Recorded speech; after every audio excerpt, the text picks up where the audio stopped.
All proceeds of this video will go to RAINN, the largest anti-sexual violence organization in the United States. If you'd like to donate, please visit fundraise.rainn.org/Miss Lola. Thank you so much.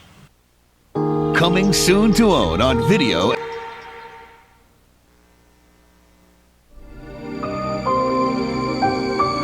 Nick Elliott was looking for a nice, quiet place to write.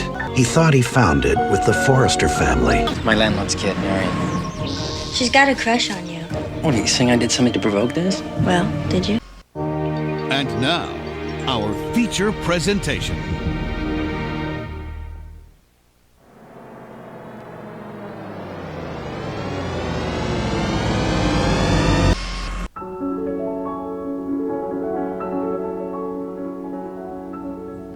Hello LGBTQ community and esteemed guests.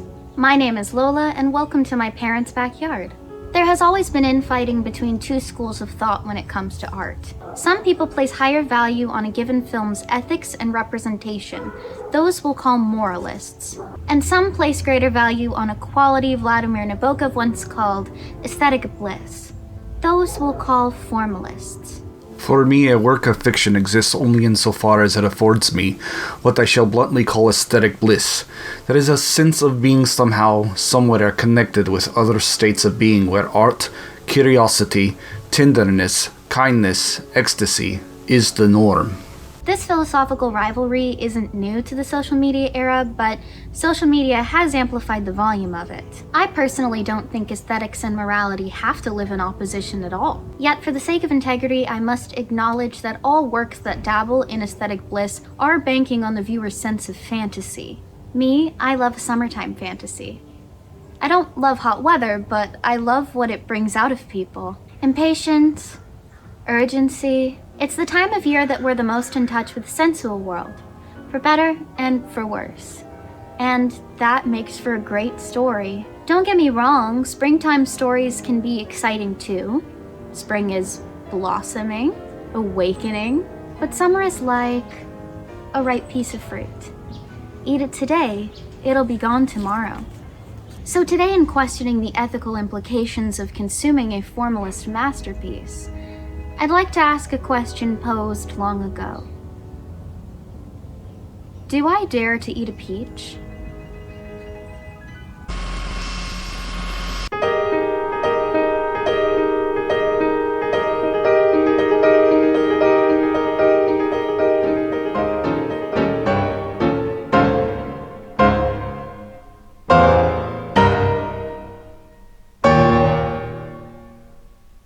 Call Me By Your Name is a 2017 film based on the 2007 novel by André Aciman. I read Call Me By Your Name and its sequel of sorts, Find Me, in preparation for this video. The film is the best kind of adaptation, the kind every bookish nerd hopes for. It loves its source material as is shown by the fine details, but spiritually it's its own entity. Thus, the film is not a worse version of the book, but rather a jumping off point to explore different themes and ideas. And Call Me By Your Name, the film, is more than that symbolically. André Aciman identifies as straight, and while writers aren't bound by personal experience, elements of authenticity are missing from the book. That's where openly gay auteur of Desire Luca Guadagnino, the director of the film adaptation, comes in. Notably, he strives for subversive, challenging projects. He has also faced scorn for his sexuality over the course of his career. I am a homosexual.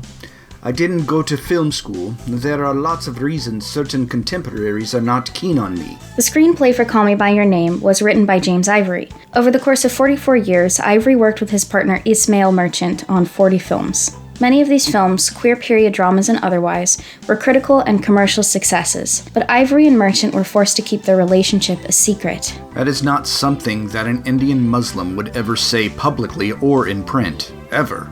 You have to remember that Ishmael was an Indian citizen living in Bombay, with a deeply conservative Muslim family there.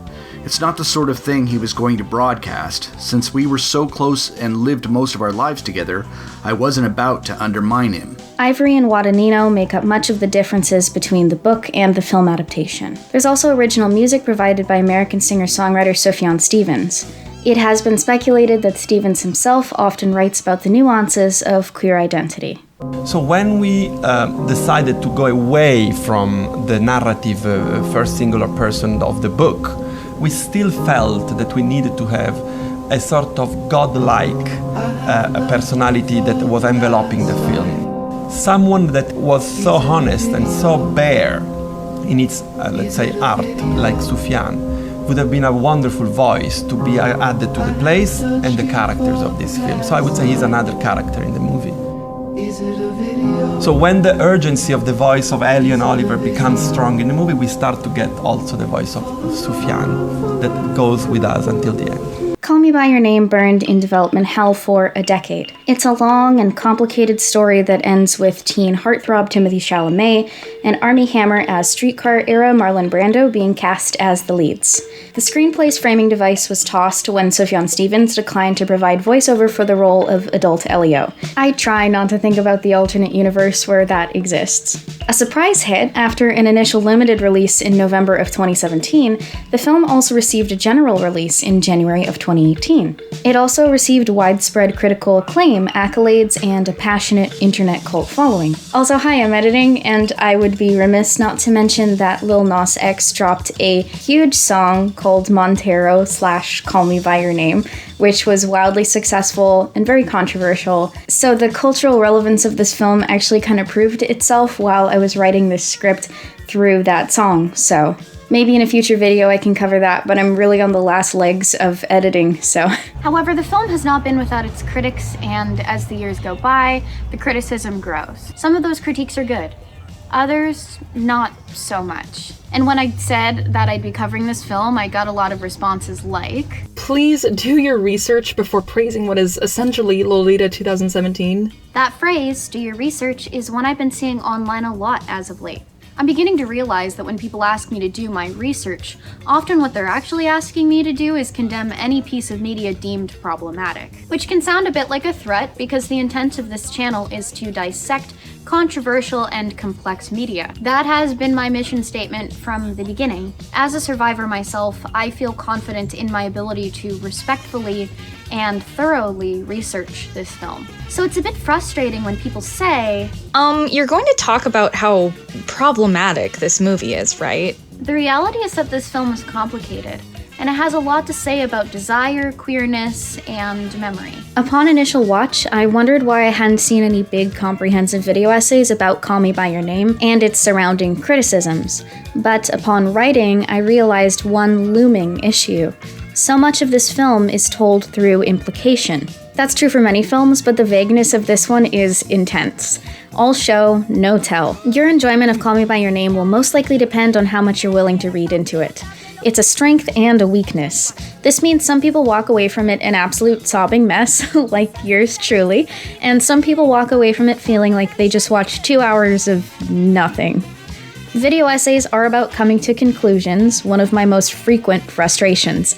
And although this film has produced a lot of buzz and controversy, a lot of that buzz and controversy is based on what one interprets to be happening. The film, presented to us as a memory, is fickle. As Tennessee Williams once wrote in his memory play The Glass Menagerie, the scene is memory and therefore non-realistic. Memory takes a lot of poetic license. It omits some details, others are exaggerated, according to the emotional value of the articles it touches, for memory is seated predominantly in the heart. If I told you how to interpret every interaction in this film, it would defeat the purpose of the film. Ultimately, it's up for the viewer to decide whether or not they want to interpret moments like these charitably or uncharitably. The text supports many interpretations. Any essay on this film will reveal quite a bit about the writer because the source material serves as a mirror. Talking about this film involves first deciding what the film even says. So any video essay on Call Me By Your Name is kind of a Xerox of Xerox, and that's the kind of challenge I can't resist. Untangling the many facets of that conversation is tricky. It's a discussion involving queer history, social media, the Me Too movement, film language and storytelling, predation and grooming, adaptations of popular books, and many other enormous topics that I just so happen to have an enormous amount of investment in. A quick aside, I'm far removed from the world of shipping wars, but I do think it's weird how often social media discourse on queerness often centers around shipping fictional characters. Real-life gay people's voices should be centered in the conversation about representation. I mean, no offense to shippers when I say that, nor am I saying that shippers aren't allowed to have an opinion or something like that.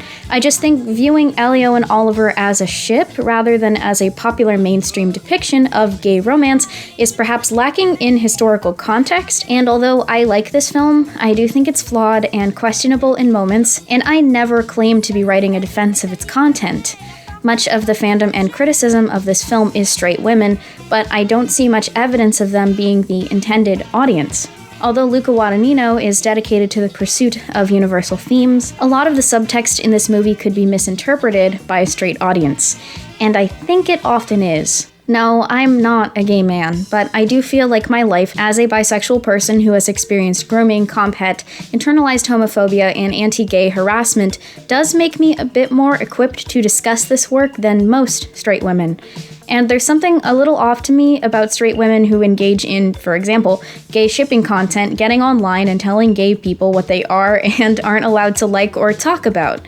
Plenty of gay people are not huge fans of this movie, and there are so many valid criticisms of it, but there's a huge difference between criticizing a piece of media for the way it portrays queer relationships and condemning the moral character of anyone who enjoys that piece of media. And many of the gay men I spoke to who love this movie are cautious to say that online, either because they have experienced backlash for saying it or have seen their friends receive harassment over it. When gay men are saying to me, "Thank you for covering this film, because if I did so, I would receive harassment for it," well, then maybe it's time we talked about it. Thus, the title of this video. And if I can use my voice and my platform to do so as a queer person, but also someone frequently erased away from the general line of fire, then I suppose I can try my best to shed light on an ongoing discussion. Although I'm discussing the major Call Me By Your Name talking points, this is in no way a definitive video on any of those one talking points, nor Call Me By Your Name. It's a jumping off point at best. But since I've seen few people talk about this film, and I had a strong reaction to it, I thought I would use my own personal enthusiasm to fuel my efforts. Because although I'm a big fan of this film, I am also a big fan of the idea that nothing is beyond criticism. In summary, I'm a fan, I'm a detractor, I'm a bitch, I'm a lover, so take me as I am.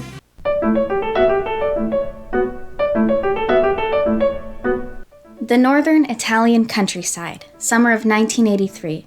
Opening shots tell us everything. A girl lying on one bed, the other empty. 17-year-old Elio from a family of Jewish Italian academics is musically gifted, bookish, and precocious. His parents are progressive and, well, perfect. We have no choice but to stan. The family invites 24-year-old American grad student Oliver into their home as a research assistant. Oliver is also Jewish. The film implies that he comes from a stricter, more traditional home. At first, Elio is distant toward Oliver, if not downright hostile, and spends most of his summer hanging out with his two childhood friends, Chiara and Marcia. Just watch, this is how he'll say goodbye to us when the time comes. With his... later. Marcia has a crush on him. It's painful to watch. Oliver touches Elio's shoulder during a volleyball match, but Elio brushes his affections off. Yet, Elio later finds himself feeling jealous and possessive of Oliver when he notices him spending a ton of time with Chiara. Could it be that Elio has developed a crush on his roommate? Inevitably, Elio and Oliver bond, becoming friends, and find that despite not having much in common on the surface, they're quite the same underneath: curious, adventurous, academic, and kind. Elio finds himself catching feelings for Oliver. He tries to be near him. He tries to make himself look as mature and cool as possible. He smells Oliver's clothes. Elio's mother reads to him a tale of courtly love. A handsome young knight is madly in love with a princess, and she too is in love with him, though she seems not to be entirely aware of it. Despite the friendship that blossoms between them, or perhaps because of that very friendship, the young knight finds himself so humbled and speechless that he's totally unable to bring up the subject of his love. So one day he asks the princess, point blank, is it better to speak or to die?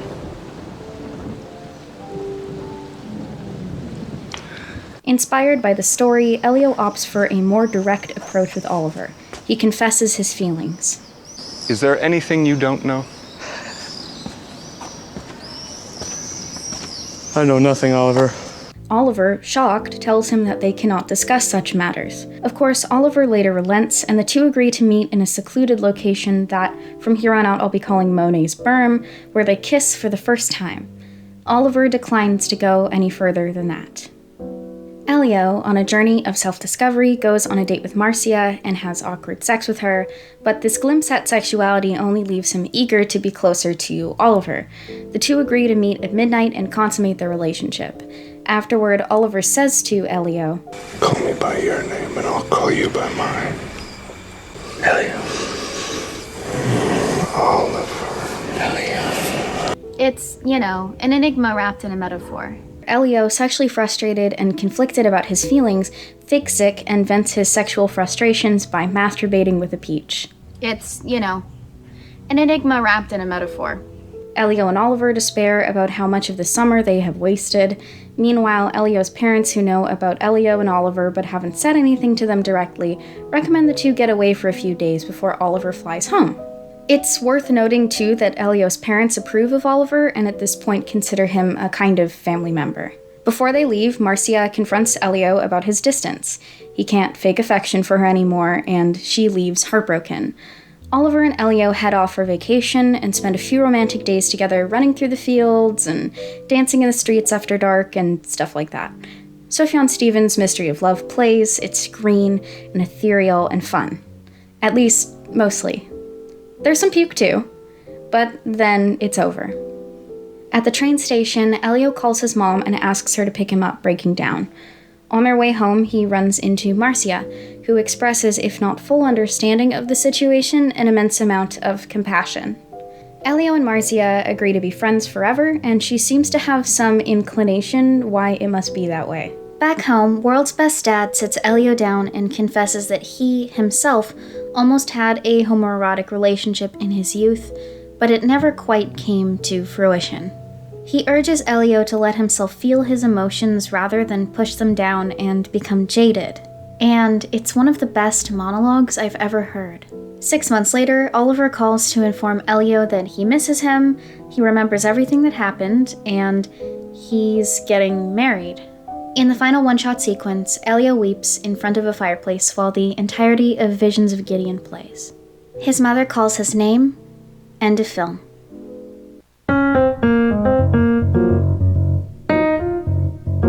Now that everyone's caught up, let's give a brief summary of some of the techniques this film employs. Because I'm no expert in film, much less auteur Italian cinema, I invited my resident cinephile friend Emily on to speak. She runs the channel Adequate Emily, which covers films, how they're made, and how they affect her. I can't recommend her work enough. Thank you, Lola.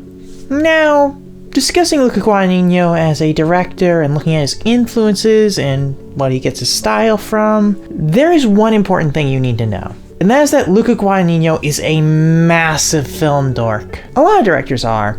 I'm a giant film dork myself. It's why I make these videos. And I think that sort of dorky quality is part of why his films are so unique and so their own thing. For example, Luca cited everything from Lawrence of Arabia to Psycho to Apocalypse Now to even In the Realm of the Senses as influencing his early career in film. He wrote his college thesis on Jonathan Demme, and he cites Jean Renoir as a direct influence on his works. But one of the filmmakers that Luca fell most in love with when he was a young film student was none other than Ingmar Bergman. And he's certainly not alone. Bergman is considered one of the most influential directors of all time. You can see him named by several of the most important directors that came after him, and his films are often ranked as some of the greatest ever made. Bergman's films are notable for their meditativeness. They're slow, lonely films that take on abstract, complicated meanings through stillness. Bergman is even considered one of the predecessors to the eventual slow cinema movement that took things to an even slower pace. But we don't have time to get into all that. The important thing to note with regards to this video is that often the films of Guadagnino have borrowed elements that Bergman innovated with.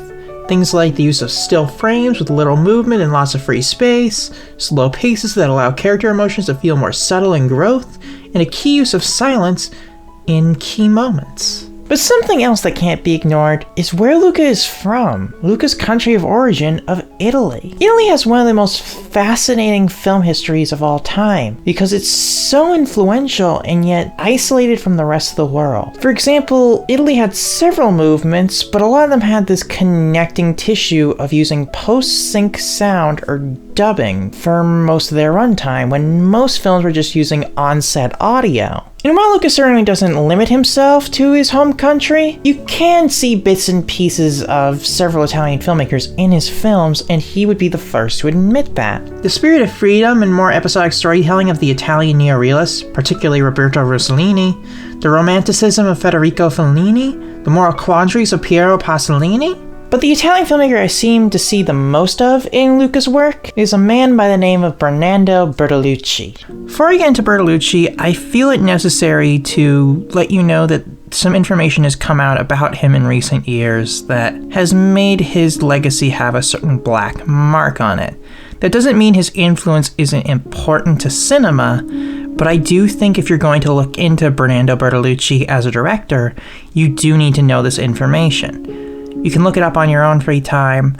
I don't think it's extremely relevant to the video, but I do think it's worth mentioning. Guadagnino himself has been vocal about his love for the director's films, with him going so far as to make an entire documentary on him, and even showing him an early cut of Call Me By Your Name, which Bertolucci immediately named as his best work yet. And when Call Me By Your Name finally did come out, it was even directly compared to Bertolucci's own film, Stealing Beauty. And even I could notice a shot I thought was a direct reference to one in The Conformist. When it came to Bertolucci's directing style, one of his key elements was always motion. Whether it be dollies, pans, or pull-out shots, Bertolucci tried his best to drive the pace of the film through how the camera moved. In a similar philosophy, Call Me By Your Name paces itself through subtle dollies through empty hallways, slow zooms, and steady cam shots that treat you as if you are touring the house yourself. It puts you in the place of someone who sees this place as a home and yet yearns for more, with the same filmmaking philosophy that Bertolucci used to put you in the place of, say, a paranoid fascist spy like in The Conformist. But despite how much Luca may cite Bernardo Bertolucci as an influence, there is objectively one filmmaking duo that had more of an impact on this film than any of the filmmakers I've discussed so far, and that's because one of them wrote it. I'm talking about James Ivory, who along with his producer and partner Ishmael Merchant formed the duo Merchant Ivory Productions. Founding Merchant Ivory Productions together in 1961, the two romantic partners originally set out to create a unique vision of romantic cinema comprised in part of their two backgrounds, Ivory being American and Merchant being Indian. Shooting around the world, their style particularly took hold in the late 80s and early 90s as they became iconic for their use of romantic, idyllic landscapes, period settings, and use of romances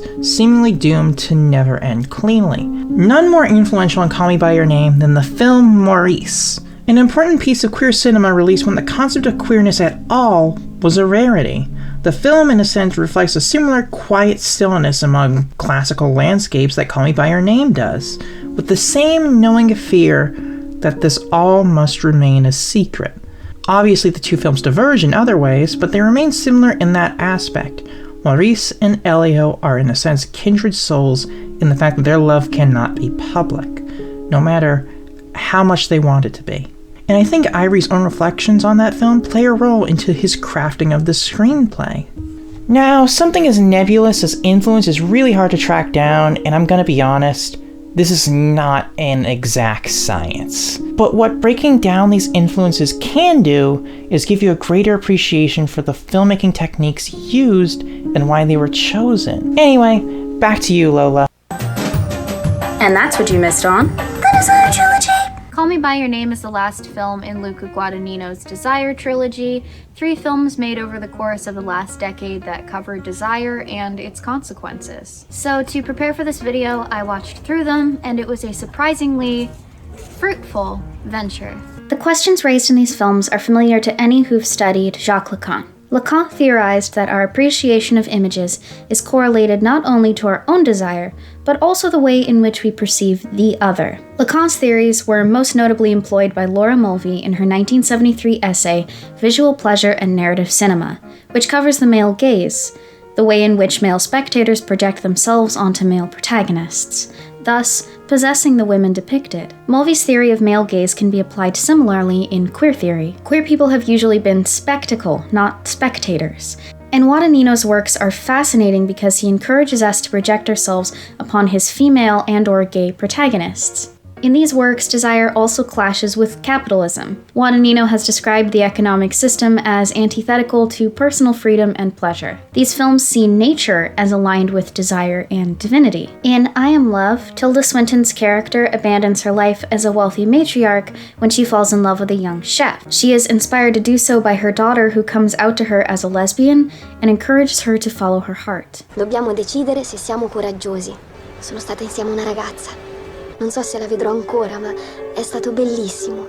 Nature is where her romance blossoms, and the final scene of the film shows her living her truest life inside of a cave. Another recurring theme in these films is the concept of sexual maturity.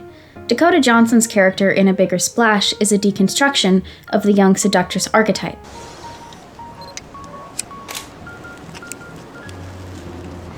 Do you want some? No, I don't smoke. Doesn't mean you don't want some. Yes, it does. While she fronts as a 20-something who knows exactly what she wants, it is later revealed that she is actually a 17-year-old with very little emotional maturity. Oh, right. Your career. Cool. I'm 22, you know. She maintains her composure when Tilda Swinton's character confronts her, but as soon as she boards the plane home, she bursts into tears. Appearances aren't everything, and sexual agency is a more complex subject than it may first seem. Both films end in a tragic, pool-related death. Non mi toccare!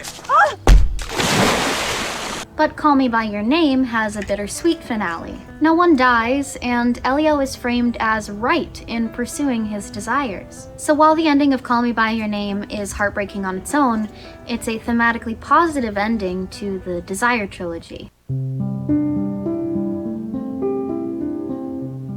Tu lis vraiment autant que ça? Enfin, je veux dire, moi aussi j'aime beaucoup lire, mais enfin, je le dis à personne. Je pense que les gens qui lisent sont un petit peu cachotier. I'm about to say something sacrilegious as a book girl. The movie is better than the book. I like the book too, but I have to admit my biases. Call Me By Your Name is totally my thing, a love/coming-of-age obsession story with a somewhat stream-of-consciousness, first-person narration style. And it does have its flaws, and many of those flaws were, in my opinion, fixed in the film adaptation. Andre Aciman has said that he wrote the novel the same way he would a straight love story, which is evident. Reading it, I couldn't help but feel like something was a bit off. There are moments in the novel where it feels like Andre Aciman is applying the male gaze to Oliver in the way he would a woman. Oliver is sexualized in a feminizing way. Elio objectifies him, has fantasies of dominating him sexually. The way Aciman writes about Oliver is identical to the way I suspected he would write about a female love interest. And reading the sequel of sorts confirmed that suspicion, in which Samuel talks about his female love interest in almost the same way Elio talks about Oliver in the first book. James Ivory and Luca Guadagnino, meanwhile, repaired this dissonance by writing and filming Oliver in a way that would make him sexually appealing to gay men. The book is also a debut and suffers from something I like to call debut novel edginess syndrome. Literature nerds in grad school and beyond do often attempt to legitimize their own writing by employing formalist techniques like balancing beauty with ugliness, replacing sentimentality with perversion. Often young creatives attempt to stand out with their cleverness and proven love of the classics, something I'm guilty of as well.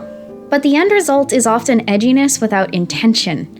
And this is especially a problem when writing stories that center on a relationship. Romance is not often perceived as literary, so if your literary novel is about two people having a summer fling, it's tempting, if not downright necessary, to try and pervert that relationship by any means necessary. Throw in an age gap, a little girl dying of leukemia who wanders around dispensing divine wisdom, and Elio having snotty little rich boy my father will hear about this moments. And to me, this doesn't add realism to magic, but rather just detracts from the magic.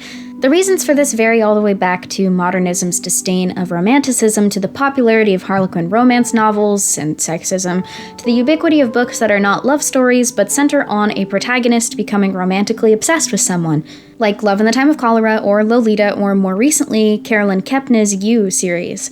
This has been a major thing in literature since Goethe's The Sorrows of Young Werther, or even Romeo and Juliet, but the problem with Call Me By Your Name, the novel, is that the prose keeps telling you it isn't a love story when it so clearly is. And what I mean by that is there's a disconnect. The themes of the novel are saying this is a love story, and the prose itself is saying no it isn't. For example, the peach scene in the book is so gratuitous, and my least favorite part.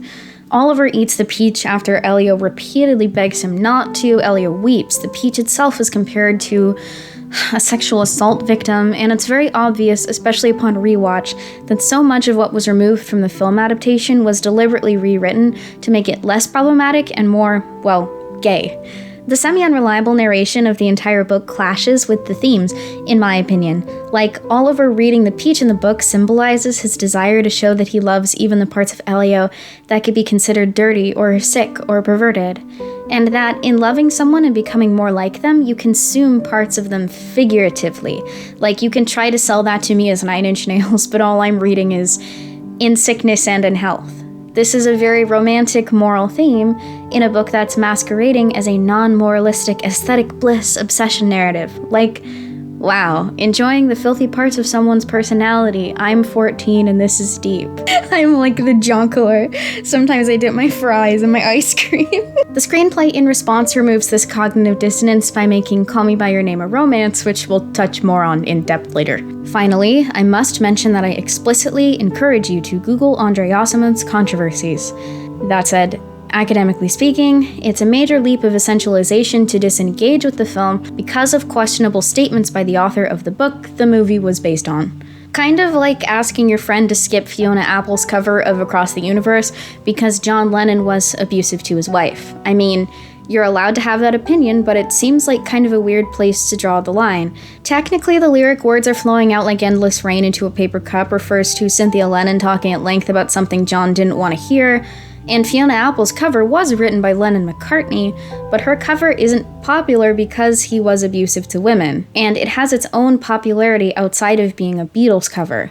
Similarly, the film Call Me By Your Name is an adaptation that differs tonally and thematically from its source material and has its own popularity separate from the novel. I'm not advocating for mass author death, but different situations call for different methods of analysis. If the author's sexual orientation or controversy is enough for you to not want to watch this movie, that's perfectly understandable. But for this essay, I do have to unpack more than that. For example, Call Me By Your Name is one of the most influential queer movies, and movies, period, to come out of the last decade, commercially and critically. Besides frequent comparisons to 2016's Moonlight, which won the Academy Award for Best Picture among many other accolades, critics compared Call Me By Your Name to other groundbreaking films like Brokeback Mountain or Gus Van Sant's My Own Private Idaho. Call Me By Your Name earned $41.9 million at the worldwide box office, a huge earn compared to its budget of $3.5 million. The film's per-theater average was also the highest opening average of the year. The hype surrounding this movie cannot be understated. Critics praised the film as a David up against Goliath, a small, independent work whose rapid rise to the top of Oscar buzz and tabloids was unexpected and welcome. The film also received widespread critical acclaim. It currently holds a 94% on Rotten Tomatoes, although that number has fallen over the years with retrospective reviews. It garnered 4 nominations at the 90th Academy Awards: Best Picture, Best Original Song, Best Actor, and Best Adapted Screenplay, which it won. And the Oscar goes to James Ivory, Call Me By Your Name. Timothée Chalamet was the first person born in the 1990s nominated for Best Actor, and the youngest nominee since 1939. Timothy is missing Paw Patrol to be here tonight. James Ivory, meanwhile, was the oldest ever adapted screenplay winner at the age of 89. To many queer writers, the film accomplished the bridging of a generational divide. For this, I have to give the film credit. It generates a passionate response in people of all ages. I've never seen a piece of media so beloved by old and young alike. And with so much intergenerational tension within the queer community, I have to admire any piece of art with such a broad appeal among queer audiences. Other accolades this film received are flying by as we speak. There is, or maybe was, it's not clear as of recording, a sequel in the works, with all parties due to return. In short, Call Me By Your Name made history. It was not only one of the most praised films of the 2010s, but it was one of the most impactful queer films of all time. And then came the backlash.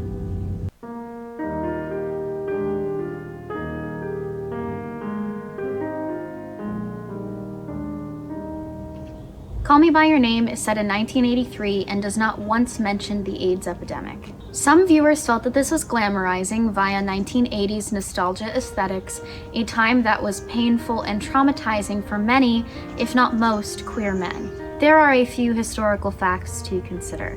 The AIDS epidemic hit Europe and Italy, and especially rural Italy, much later than the United States. Italy reported its first cases in large tourist cities a full year after the film's set. However, that doesn't mean AIDS isn't a concern to these characters. It just isn't referred to directly. The caution and secrecy surrounding Elio and Oliver's relationship says a lot on its own. Elio's parents, their shared caretakers, are quite progressive. If they expressed caution and disdain about AIDS, this could undermine their open and understanding relationship with Elio and Oliver. In my place, most parents would hope the whole thing goes away. Pray their sons land on their feet, but I am not such a parent. At Sundance, someone raised their hand and said, you know, that's the father I never had. Had they been more conservative, they might be fear-mongering. The thing that I felt very liberating for me as a director was that there were no antagonists internal and external. It was more about what happens in real life, that you find someone and you discover yourself in the eyes of the other one. And given the backlash Morris received in 1987 for allegedly encouraging homosexual relationships as the epidemic swelled, the London Times reportedly wondered whether so defiant a salute to homosexual passion should really be welcomed during a spiraling AIDS crisis. I understand why James Ivory chose not to include it in his screenplay. The film is, however, dotted with small tragedies of its era, like the fact that they can't kiss goodbye at the train station. In sentiment, it mirrors this earlier line. Secondo me il compromesso storico. Ma lo dici così? Esatto, il compromesso storico, Elio. I'd even go so far as to say that the film is not a nostalgia piece at all. While it's set in the 1980s and it does have some choice fashions and needle drops, it's the least overt of the 2010s does 1980s films I've seen. You can still dance to the psychedelic furs in printed shorts, you know. And I do.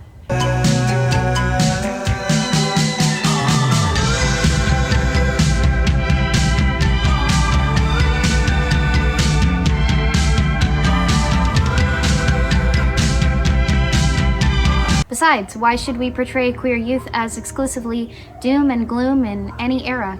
I know plenty of gay men today who were in their teens and 20s in the 1980s. There are lovely memories coexisting with the weight of tragedy. That's part of the complex beauty of queerness. And in excluding the usual obstacles of a queer story set in this period, shifting the focus to the internal world of the main character, the film becomes a lot more relatable. Unless...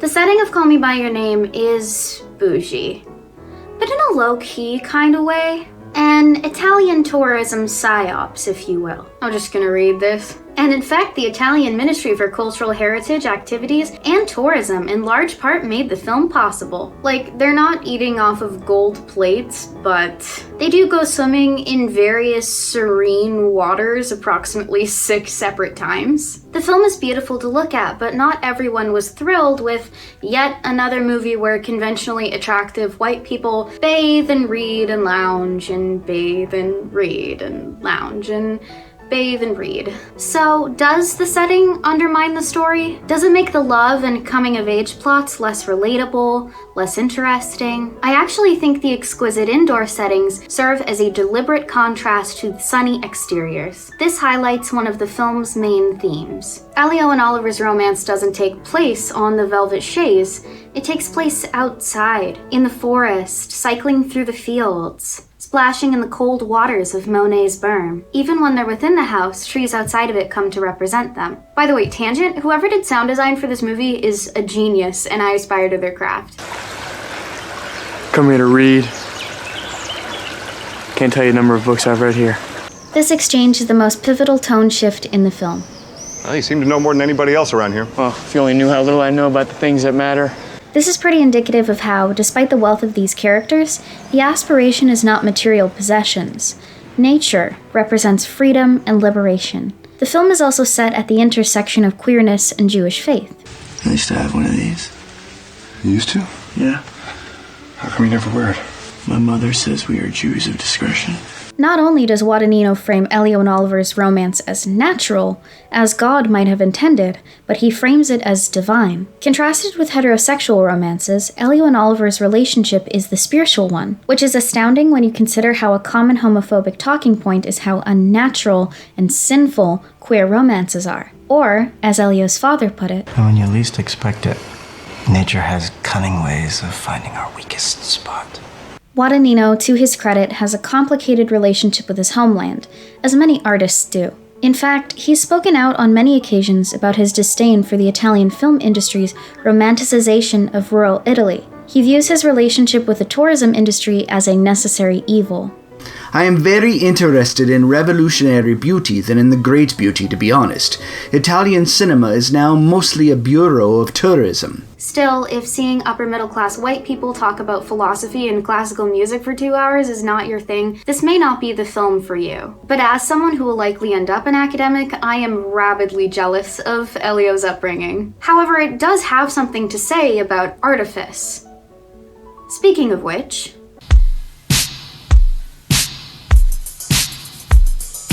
Are you gay? Gay? I wish. If I were gay, there'd be no problem. No, what I have is a romantic abnormality. One so unbelievable that it must be hidden from the public at all costs. You see. Stop! In November of 2017, shortly after Call Me By Your Name became that year's Sundance darling, Anne Helen Petersen profiled movie star Armie Hammer for BuzzFeed News. The resulting article, 10 Long Years of Trying to Make Armie Hammer Happen, was blasted on social media at the time. It is now a poignant and prophetic portrait. Petersen holds a PhD in media studies and at the time specialized in deconstructing celebrity trajectories. Her job was to take the careers of movie stars apart and see how they worked. She found Armie Hammer fascinating, and he was not flattered. Anne, your glass seems chronically half empty. Maybe try meditating, or even medicating. # chill pill needed. According to Petersen, Armie Hammer was meant to be a huge movie star. He was born wealthy, attractive, and charismatic.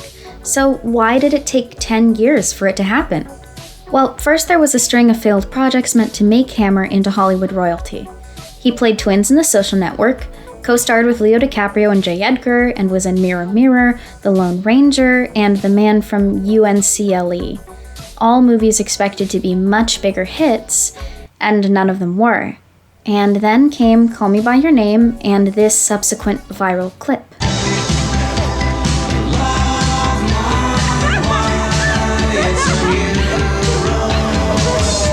Petersen argues that Armie Hammer became the next in a line of actors who'd restarted their careers or narratives by becoming indie martyrs, taking smaller roles to prove their devotion to the craft of acting, not the money and glamour involved. Usually, the star inhabits a role that contrasts with or undercuts their existing star narrative. The pretty girl is cast as an ugly one, the comedian is cast as a villain, the hunk is cast as a perv. The role works to retexture the star's existing image just enough to make them seem interesting, but not so drastically that they can't return to mostly the same sort of roles and image that they had before. I find this trajectory a bit strange because as much as I like Oliver's character, I wouldn't consider him a character role.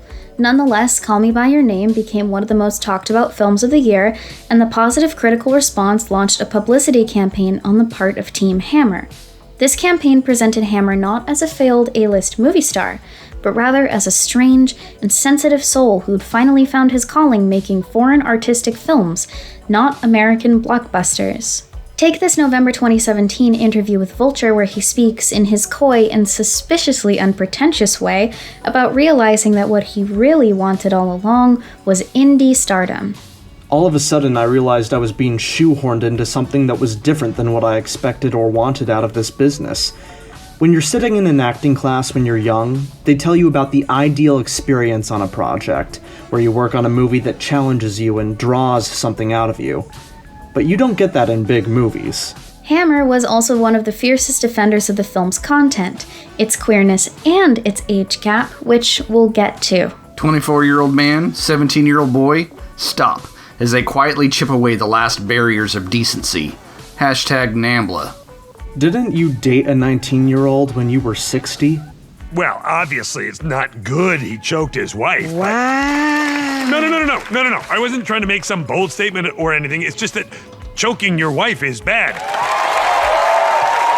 Really? It's the sort of Twitter conversation that, in 2017, makes heroes out of otherwise unremarkable celebrities. But it also helped launch what has since coalesced into a sort of cult of Hammer, a new, if unexpected, route to making Armie Hammer happen. And as of filming, Hammer's Twitter bio still reads, "You'll never find reasonable men at the tops of tall mountains." But Hammer's mountaintop days seem to be over. A woman who says actor Armie Hammer sexually assaulted her has just spoken out. Effie claimed she was in an on and off relationship with Hammer from 2016 to 2020. Fighting through tears during her news conference, she recalled a night in 2017 in which she says Hammer violently attacked her. I met Armie Hammer on Facebook in 2016 when I was 20 years old. I fell in love with him instantly. The relationship progressed rapidly, and the emotions from both sides became really intense. Looking back, it is now clear to me he was employing manipulation tactics in order to exert control over me until I started to lose myself. On April 24th, 2017, Armie Hammer violently raped me for over 4 hours in Los Angeles, during which he repeatedly slapped my head against a wall, bruising my face. He also committed other acts of violence against me, to which I did not consent. Well, Hammer has said all sexual activities outside his marriage were, quote, completely consensual. He has yet to comment on Effie's accusation. The actor has lost several jobs recently after unverified texts surfaced saying he had cannibalism and rape fetishes. He has denied making those texts. In January, several of Hammer's ex-girlfriends came forward with allegations of abuse. The most shocking revelation thus far is that Hammer has an obsession with cannibalism. He would say, "Oh, I want to remove your ribs. We're going to find a doctor in LA, and I want to smoke them and eat them." At first, Paige says she thought he was kidding, but then disturbing private messages were leaked, allegedly written by Hammer to several women on social media. Half a dozen women have come forward with similar screenshots and stories. The evidence thus far is pretty damning. In response, Hammer dropped out of upcoming projects, commenting, "I'm not responding to these claims, but in light of the vicious and spurious online attacks against me, I cannot in good conscience now leave my children for 4 months to shoot a film in the Dominican Republic." It would be easy to say that this was a case of the world celebrating a man for doing the bare minimum, plus a few warning signs. But there's another element to this story, one profiled in a fairly recent Vanity Fair article titled "The Fall of Armie Hammer." It's too much to relay here, especially due to its upsetting content, but the article covers in clear and concrete terms the intergenerational violence within the Hammer dynasty. Within the first 5 minutes, he was basically like, "This all goes back to my horrible childhood. It's not the most romantic thing, but we bonded over past trauma." I felt confused why he was telling me this stuff so instantly. It was stuff I would never share off the bat. He said his grandfather was this kind of very scary person who had these crazy sex parties where there would be guns. He thought it was cool and was proud of him, in a way. Also concerning is the fact that his talent agency and publicist dropped him in February. That's never a good sign, but in this case it's downright alarming. Hammer has a long, solid catalog of work behind him, and his now ex-publicist also represents the Queen of Controversy herself, Azealia Banks. Then, in mid-March, the LAPD confirmed that they were investigating Hammer for an alleged sexual assault. The woman who first made anonymous allegations about Armie Hammer on social media came forward publicly and held a press conference with her lawyer, Gloria Allred. According to Allred, Hammer selected Effie as a victim because of her pre-existing devotion to his celebrity. In other words, he was combing through his DMs looking for fans to date. She was 20 years old when she first began talking to Hammer over Facebook. Often, famous men select vulnerable women, particularly some of their fans, to use and abuse. Celebrities often make that choice because they may feel that they can more easily use the power of their celebrity to seduce and manipulate fans who admire or idolize them. They may also count on the fear that many women have of speaking out against a celebrity. Sometimes celebrities also believe that nobody will believe the word of a woman who is not a celebrity over the denial of the celebrity. Lorenz also claims to have met Hammer on Instagram when she was 20, which establishes a pattern of behavior. Effie does have evidence which she believes supports her serious allegations. She has provided her evidence to law enforcement, and she encourages others to also provide evidence to them.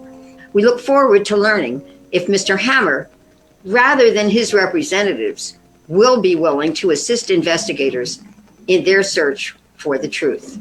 Lorenz is currently hoping to start an organization advocating for safe sex and consent. Consent is really complicated. Even if it's consenting to something in vanilla sex that you don't really want to do and say yes to, it can be really traumatizing. These allegations raise ethical questions about consent, about BDSM, about abuse allegations made via social media, and it's clear that I mentioned no one has accused Armie Hammer of actually acting on his cannibalistic fantasies, yet the predominant social media narrative surrounding the story is actual cannibal Armie Hammer. This is something that Allred recognizes. The public has not been educated on how to view those who engage in BDSM practices. In addition, those who have heard of the BDSM community may have some negative opinion of those involved. Even if adults consent to some BDSM practices, they still have a right to withhold consent. It is important to emphasize that even if a sexual partner agrees to certain sexual activity, she still has a right at any point to withdraw her consent. Even if a partner consents to some sexual acts, that does not mean that there is consent to any and all sexual conduct with her. It should also not be interpreted as consent to sexual abuse or criminal violence against her. We're missing the real story here. Armie Hammer has been accused of abusing women physically and mentally. We have screenshots submitted by many different women in which he confesses to violent fantasies that revolve around non-consent. The underlying problem isn't the kink, it's the abuse. And if he employs kink to hurt women, that's a problem. Says Vasekovich, Day one, he makes you feel bad for him. It's when he makes himself look like a victim. Then he love bombs you like crazy. You're the only girl in the whole world. And then he starts the manipulation and the darker stuff. And it's especially disheartening to see women come forward with abuse allegations and have their trauma turned into meme fodder. I can only imagine how devastating that must be. Hey, Caitlin, I know you've been busy, but what is going on with Armie Hammer? Thomas, it seems he's having a bit of a week here. Accusers say that Armie Hammer is using his unique sexual proclivities, kink, cannibalism, etc., as a smokescreen to distract from actual accusations, manipulation, coercion, sexual assault, and emotional abuse. Those who stand in solidarity need to stop using these memes. As a closer to this segment, it's interesting that Armie Hammer was able to build his image around being a woke feminist bae while simultaneously telling female journalists on Twitter that they need to shut up and calm down. As usual, I encourage you to look into this for yourself. Most of these posts where Hammer lashes out at Anne Helen Petersen and other female journalists are still up. Petersen's piece probably wouldn't have blown up if Hammer hadn't responded to it, launching a harassment campaign of fans threatening Petersen and her dog, Peggy. The Call Me By Your Name fandom of then is not what it is now, and the toxicity of the fandom circa 2018 is hard for me to gauge in comparison to similar fandoms. The general reaction from my friends who used Tumblr and Twitter at the time is, Nowadays it appears to be a smaller, older, and gayer group of individuals. Most of the Armie Hammer and Timothée Chalamet fangirls appear to have moved on to new fandoms, mainly the greater Chalamet crushdom, there's probably a name for that, and Stan Twitter. Those still crying in front of the fireplace appear to have formed a kind of hybrid fandom with the Song of Achilles. We can attribute some of that to the initial fans growing up, and some of it to incurably pretentious hipsters like myself having access to this movie on streaming services once the hype is past. All this to say that the initial bout of Call Me By Your Name fandom who helped make the film successful were also many of the same people who harassed Anne Helen Petersen. And they also comprise many of the people who now consider this movie to be problematic. There are endless posts that read along the lines of, "Wow, you guys, can you believe I used to love Call Me By Your Name and considered it good representation? Cringe. Anyways, stan insert artist here," said Petersen herself regarding the harassment in a follow-up piece on Armie Hammer. I have no faith in the end of any white male star or his enduring chances in Hollywood, and neither should you.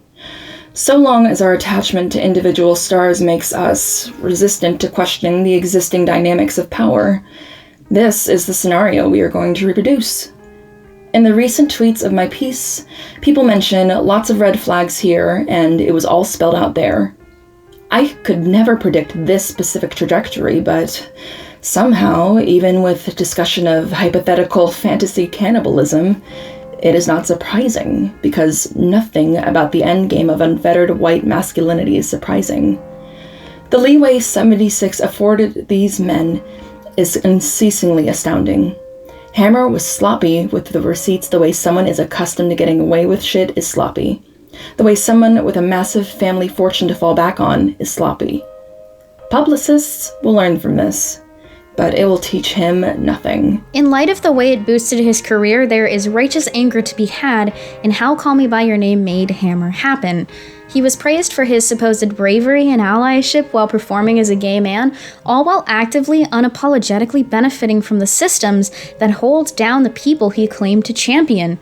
Armie Hammer positioned himself as an intersectional male feminist, while simultaneously taking advantage of every opportunity his peers did not have. His career finally taking off after Call Me By Your Name, 10 long years into the journey, is indicative of the way the good old boys club continues to prevail. Some abusers have been removed from their positions, yes, but the system they put in place still stands. The Armie Hammer saga pulls back the curtain if you pay enough attention. The studio system long saw a buildup of genuine talent, primarily people of color who the studios dubbed box office poison, or worse, said they couldn't sell in the first place. The system is changing, but too slowly. Nowadays, women and people of color in the process of building a career usually get to underperform in movies once or twice before being dropped entirely. Only the exceptionally wealthy and privileged can rise above this, and he did.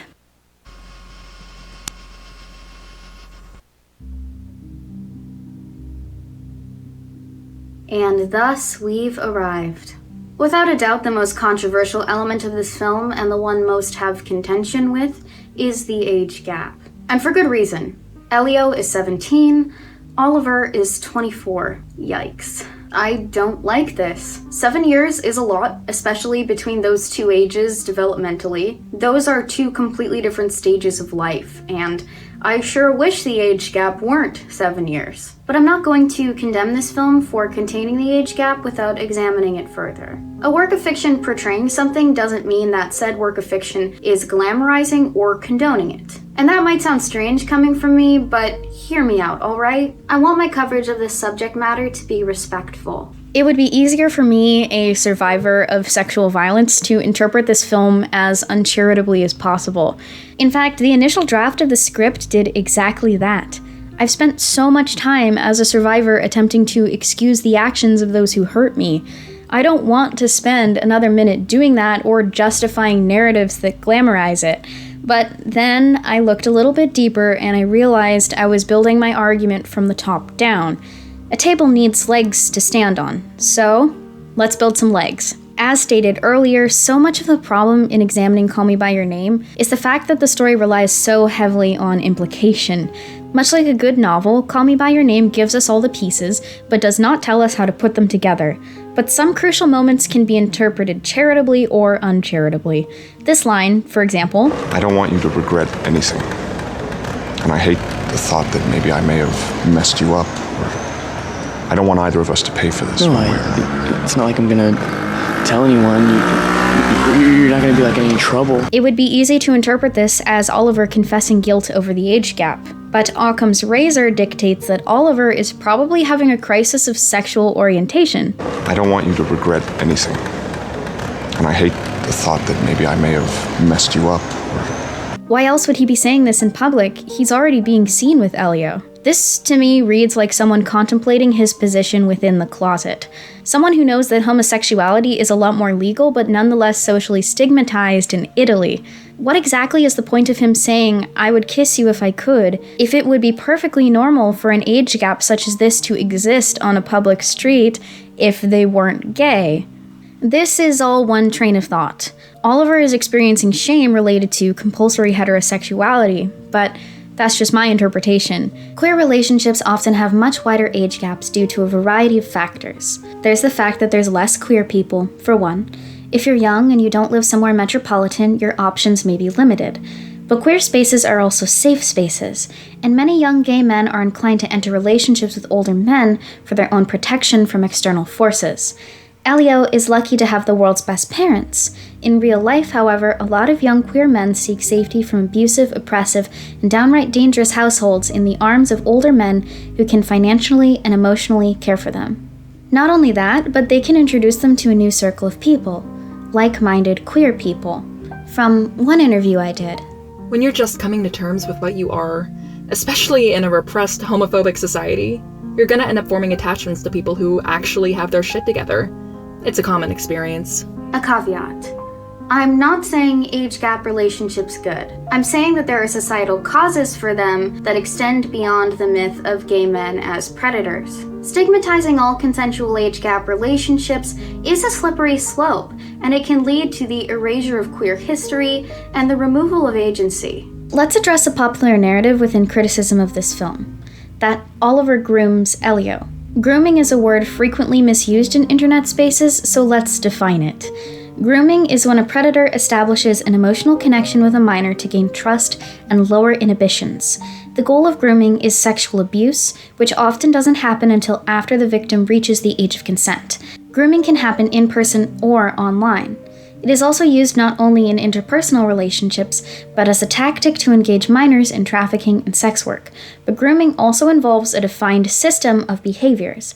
It happens in 6 steps. 1. Targeting a victim. Although it can happen to any minor, abusers tend to be drawn to minors in troubled households or minors who have a history of mental illness. 2. Gaining trust.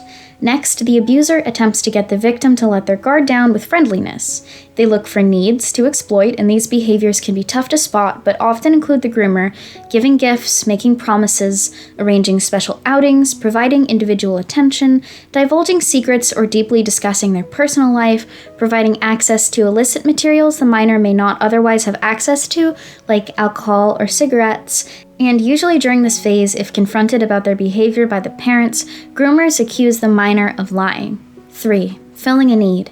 At this point, groomers emphasize the unique qualities of their relationship with the minor. They attempt to be the sole provider of something the minor needs. A place to stay, a cell phone, money, or simply friendship and attention. 4. Isolation. At this stage, the groomer attempts to separate the minor from their support network. They may also ask the victim to meet them one-on-one in an empty classroom, locker room, car, hotel room, or within the home. This is also the stage at which they begin to emphasize how secret the relationship must be. 5. Sexual contact. At this stage, the groomer desensitizes the minor to sexual interactions and physical touch. This can manifest in a variety of forms, from frank discussions of sex and sexuality to physical touch itself, hugging, wrestling, tickling, cuddling, or sexual acts. Maintaining control. At this point, the minor may feel conflicted, confused, or unsafe.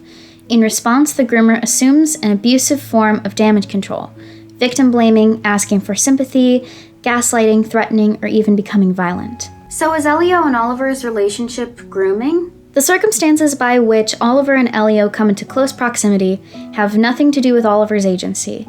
In fact, he has very little agency over his situation, as Elio's father is his direct employer and landlord. He does not target Elio as a victim and attempt to get in good with his parents because of it. He has to be friendly with the Perlmans because they live and work together. Elio and Oliver are in close proximity whether they want to be or not, and at the beginning of the film, it doesn't appear they want to be. Oliver does touch Elio's shoulder at the volleyball game, which some have perceived to be an act of attempting to gain trust or initiate sexual contact. That's a stretch. And in the book, we can read Elio's thoughts on this touch. It's not unwelcome, but it is overwhelming because Elio feels he does not yet know how to speak in code, meaning he would rather opt for no touch versus establishing platonic touch between men. In both the film and the book, when Elio communicates that he does not appreciate the individual attention, Oliver retreats. He might have retreated indefinitely into obligatory social politeness had Elio not decided to initiate the rest of their physical relationship. A scene from both. We were, it finally dawned on me, the two shyest persons in the world. Why didn't you give me a sign? I did. At least, I tried. When? After tennis once. I touched you. Just a way of showing I liked you. The way you reacted made me feel I'd almost molested you. I decided to keep my distance. As far as we can see, Oliver does not give gifts or divulge secrets to gain trust. The only gift he really gives is something Elio asks for, the blue shirt. He doesn't ask for favors, and he doesn't isolate Elio from his family, nor exploit his vulnerabilities. It's also worth noting that they only know each other for 6 weeks. 4 as friends, 2 as more than that. And while grooming is not impossible in such a short amount of time, grooming is usually a long-term process by which the groomer makes the underage victim more comfortable with the idea of a sexual relationship, usually over the course of years. It's the gradual weaving of sexual ideas into an otherwise normal conversation until they become the normal conversation.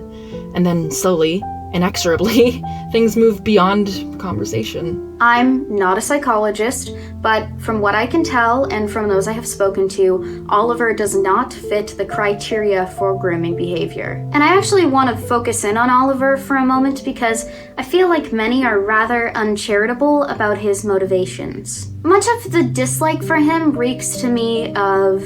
Ugh. Those untrustworthy bisexuals and their propensity for cheating on people.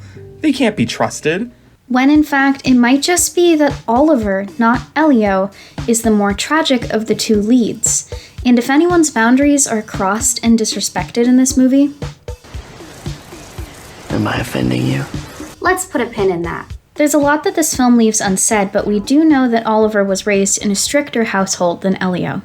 Well, from the way your dad spoke to me, she made me feel like I was a part of the family. Almost like a son-in-law. You're so lucky. My father would have carted me off to a correctional facility. And he certainly acts like someone who grew up repressed and is trying to make up for it as an adult. He's not just a party animal, he's nervous about partying. He can't live in the moment, he has to get chatty with people like he's looking for some excuse to do what he's doing. He intellectualizes his behavior to justify it. I also think some assume that just because he's older and more sexually experienced in general, Oliver is more experienced with men in general. Is he experienced with men? At all? I don't think the script implies he is.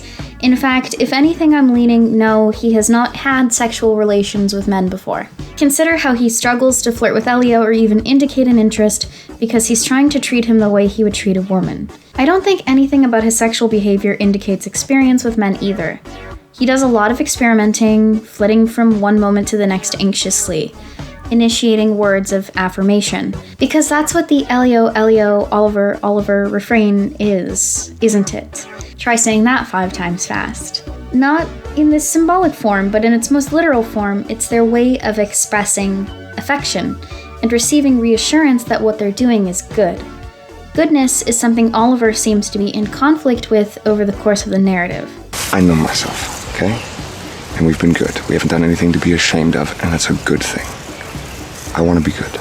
There never seems to be a correct place and time for his desire. Whether alone in the forest or in the middle of town, unseen eyes bear down on Oliver, a panopticon of shame. Which is a shame, because everyone else in this narrative sees his goodness. What you two had everything and nothing to do with intelligence. He was good. You were both lucky to have found each other because you too are good. It may seem backwards and it may not be obvious, but Elio is the one who knows exactly what he wants in this relationship. Elio is established as the one who makes first moves. He kisses Oliver first, he reaches out and writes to Oliver after they're distancing, he doesn't deny his feelings when speaking to his father, he tells Oliver this, I don't want you to go. etc., etc., etc. And thus, that notorious ending. That doesn't sound like someone who wants to get married to me. Write-ups of this movie have referred to Oliver as bisexual. Is he? Because bisexual erasure is a tragedy in itself, but It's also a tragedy when gay men decide to stay in the closet, and that's what Oliver is doing at the end of this movie. And it's also a tragedy when the love interest in Morris does the same thing. So, no, he wasn't using Elio.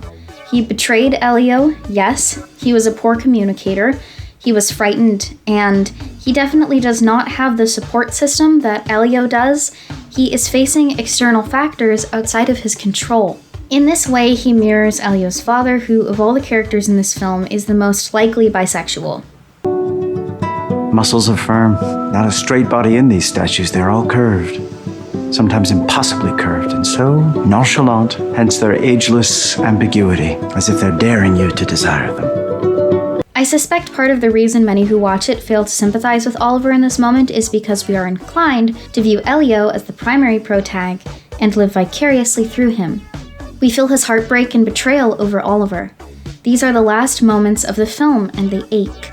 But as we ache, we should also extend compassion to a character who likely has no choice but to retreat into repression. It's a lovely fantasy, the story of a young person taking the reins, and the film treats pleasure, particularly gay male pleasure, with reverence. The peach scene, for all of its shock value, actually exemplifies this. Self-pleasure, especially when it's done by queer men and teenagers, isn't usually treated with respect on film. The peach scene is riveting because it takes Elio's sexual proclivities and frustrations seriously. Every single person on the planet has done weird things they'd rather other people not see, sexual or not, and if you haven't, you will. And the emotional climax of the peach scene isn't here, that's the physical climax. The emotional climax is here when Oliver attempts to make a joke out of it. You've moved on to the plant kingdom already. What's next, minerals? I suppose you've already given up animals. You know that's me. Masturbating with a peach could be a comedic setup. We've seen similar things in raunchy rom-coms. American Pie comes to mind. But in the scene, Elio doesn't laugh when Oliver laughs. He feels immense shame. He communicates that a line has been crossed and that he wants his pleasure to be taken seriously. And although it takes a moment, Oliver listens, and from this interaction blossoms reassurance. This is a powerful statement that respects and gives all the agency in the world to the younger partner. Consistently, Elio leads the way and takes things at the pace with which he is comfortable. Elio is the first to confess his feelings toward Oliver despite any social repercussions. Why are you telling me this? Because I thought you should know. It's perfect. In fact, it's a little too perfect. My real hesitation with this film's age gap stems from the fact that this trope of the younger person seducing the older rarely, if ever, exists in real life. And this is a trope that worries me because it has often been used to justify fictional and real predation before. I had thought that months, perhaps years, would elapse before I dared to reveal myself to Dolores Hayes. But by 6, she was wide awake, and by 15, we were technically lovers.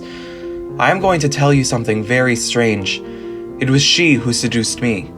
In her Lolita podcast, which I was a guest on, by the way, the brilliant Jamie Loftus covers how these fictional portrayals of young seductresses have dominated the conversation when it comes to predation narratives. This trope was especially prevalent in the 1990s. In the case of The Crush, for example, Alicia Silverstone's 14-year-old character becomes infatuated with her parents' lodger, a 28-year-old writer. The story frames him as the victim of her obsession, an obsession that turns violent. Even in the 1997 film adaptation of Lolita, Dolores Hayes is the unambiguous initiator of the grown man staying in her house. This isn't the case in the book, by the way, just another reason why Lolita 1997 is the bane of my existence. Teenager pursues lodger is a trope with precedent. It does not exist within a vacuum. This trope normalizes the dangerous idea that teenagers are in complete control of their sexuality, rather than people who may have just begun a lifelong journey. That's not to say that teenagers aren't sexual or that their sexual experiences are invalid experiences, but the idea that teenagers know exactly what they're doing sexually can morph into a form of victim blaming. Elio and Oliver are fictional and in a unique set of circumstances, but in real life, it's unlikely that a 17-year-old would initiate and be the one in control of a relationship with a 24-year-old. And the relationship here resembles relationships in real life where unfair power dynamics were utilized, relationships that have scarred many queer men. The target audience of this film is grown queer people, but much of its cult following is comprised of teenagers. I agree with critics that the casting is an issue. Chalamet and Hammer don't look 17 and 24. Timothée Chalamet, who was nearly Oliver's age when he filmed the role, looks about 15. Armie Hammer was 31 at the time and does not look 24 by any stretch, so I'm sitting here like, wait, I date 24-year-old men and they look a lot more like Chalamet than Hammer. There's also the problem that Hollywood casts actors in their 20s to play sexualized teenagers. Another huge issue with a huge precedent. Take Riverdale or Glee. These characters look like and are having the coming-of-age experiences of your average college student. There is a dissonance here. The camera tells us that Elio is innocent and fragile and delicate. The script tells us that he is a decisive creature of agency. In combination, the message seems to be a more subtle form of self-assuredness.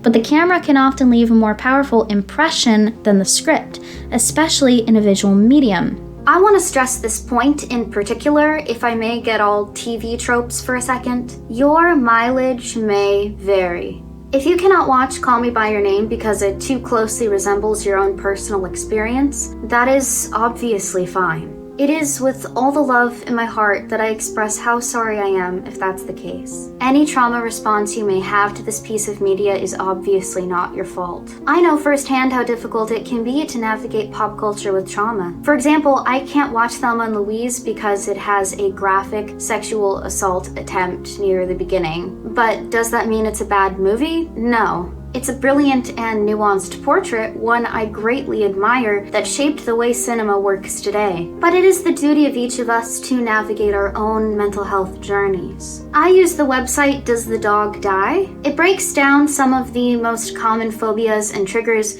so you can safely enjoy what you're watching. Desire is also a difficult topic to write about, but not every uncomfortable fictional portrayal of desire is unethical. Discomfort, in fact, can actually be a useful narrative and artistic tool. That which makes us uncomfortable is visceral. That which is visceral is haunting. And that's what filmmakers want to do, leave us haunted.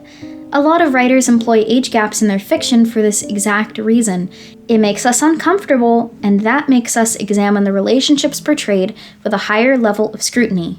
However, not only are age gaps a precedent in queer narratives, they're a precedent in all forms of popular romances and coming-of-age comedies. Josh and Sharon Clueless are a high schooler and a college student, and ex-step-siblings. Dirty Dancing is a classic in which the leads are 17 and 24, and the main character is named Baby. The leads in Critical Darling Lost in Translation are 18 and 52. Huge age gaps permeate the industry and can be found in popular and obscure works. Drew Barrymore was 17 when she starred opposite then 58-year-old Tom Skerritt in 1992's Poison Ivy, and within the narrative, she is the seductress. Upon the release of Blame It on Rio, Michael Caine was 50 years old and Michelle Johnson was 17. And of course, I'd be remiss not to mention Woody Allen's filmography. Guess what? I turned 18 the other day. Did you? I'm legal, but I'm still a kid. You're not such a kid. 18 years old. You know, they could draft you. Take Manhattan, perhaps his most acclaimed work, featuring a middle-aged protagonist with a 17-year-old love interest. And that's not counting films that explicitly portray predation like Pretty Baby, American Beauty, and Lolita, or films where the leads aren't technically in a relationship, but the older man has a strong fondness for his female protege, like Leon the Professional. As for women in their early 20s being paired on screen with men in their 40s and beyond, that's the Hollywood norm. In fact, it's downright unusual that Hollywood men date or star alongside women their own age, to the point where any man who does so instantly becomes a feminist icon. It's a bit depressing to see straight men so consistently celebrated for doing the bare minimum, and queer men condemned for behaving like their peers. Andy Samberg seems like a lovely person, definitely a celebrity crush, but him marrying a woman within his own age bracket is not some radical declaration of women's rights. It's the norm in real life, and it should be in Hollywood too. I also think it's alarming how often these age gap relationships are portrayed in films made for children. not adult auteur cinema fanatics. For example, most Disney princess movies feature some sort of age gap. Philip, Aladdin, Li Shang, and Eric are all over 18 and courting younger teenagers. And while the movie is old, the popularity of Snow White persists with children and parents alike. She is 14, being pursued by a 31-year-old. In fact, the fairest point of comparison in Disney movies to Call Me By Your Name is Tangled, which is not an old movie by any means. Rapunzel is 17 and Eugene is 25, about 8 years apart, a wider age gap than Call Me By Your Name. That's not to say that these movies don't receive scrutiny, but it wouldn't be fair to say they've received anywhere near the same level of it. Simply mentioning Call Me By Your Name will get you lectured. Mentioning Tangled will not. In fact, the relationship with Tangled usually garners praise, which is a little weird considering that only one of these films is made for children with the intention of modeling to them a healthy relationship. Factor in that Eugene is a master criminal and Rapunzel was raised in a tower, and I wonder why the queer cinema is what receives most of the attention. I have a particular bone to pick with the criticism of this film. The word pedophile. I've used that word in the past to describe a variety of situations involving predation in individuals under the age of 18. Sometimes when I shouldn't have. And I've since learned from professionals and survivors alike why this is a harmful choice of words. Pedophilia refers to the attraction to prepubescent individuals. In common usage, the word pedophilia is often used to indicate any sexual abuse involving an underage person, which can actually be a problem because attraction to prepubescent and postpubescent minors are different attractions that involve different predatory behaviors. Pedophilia is a term that shouldn't be applied, according to professionals I've spoken to situations in which the younger partner is of a legal adult age but considered too young to be with the older partner.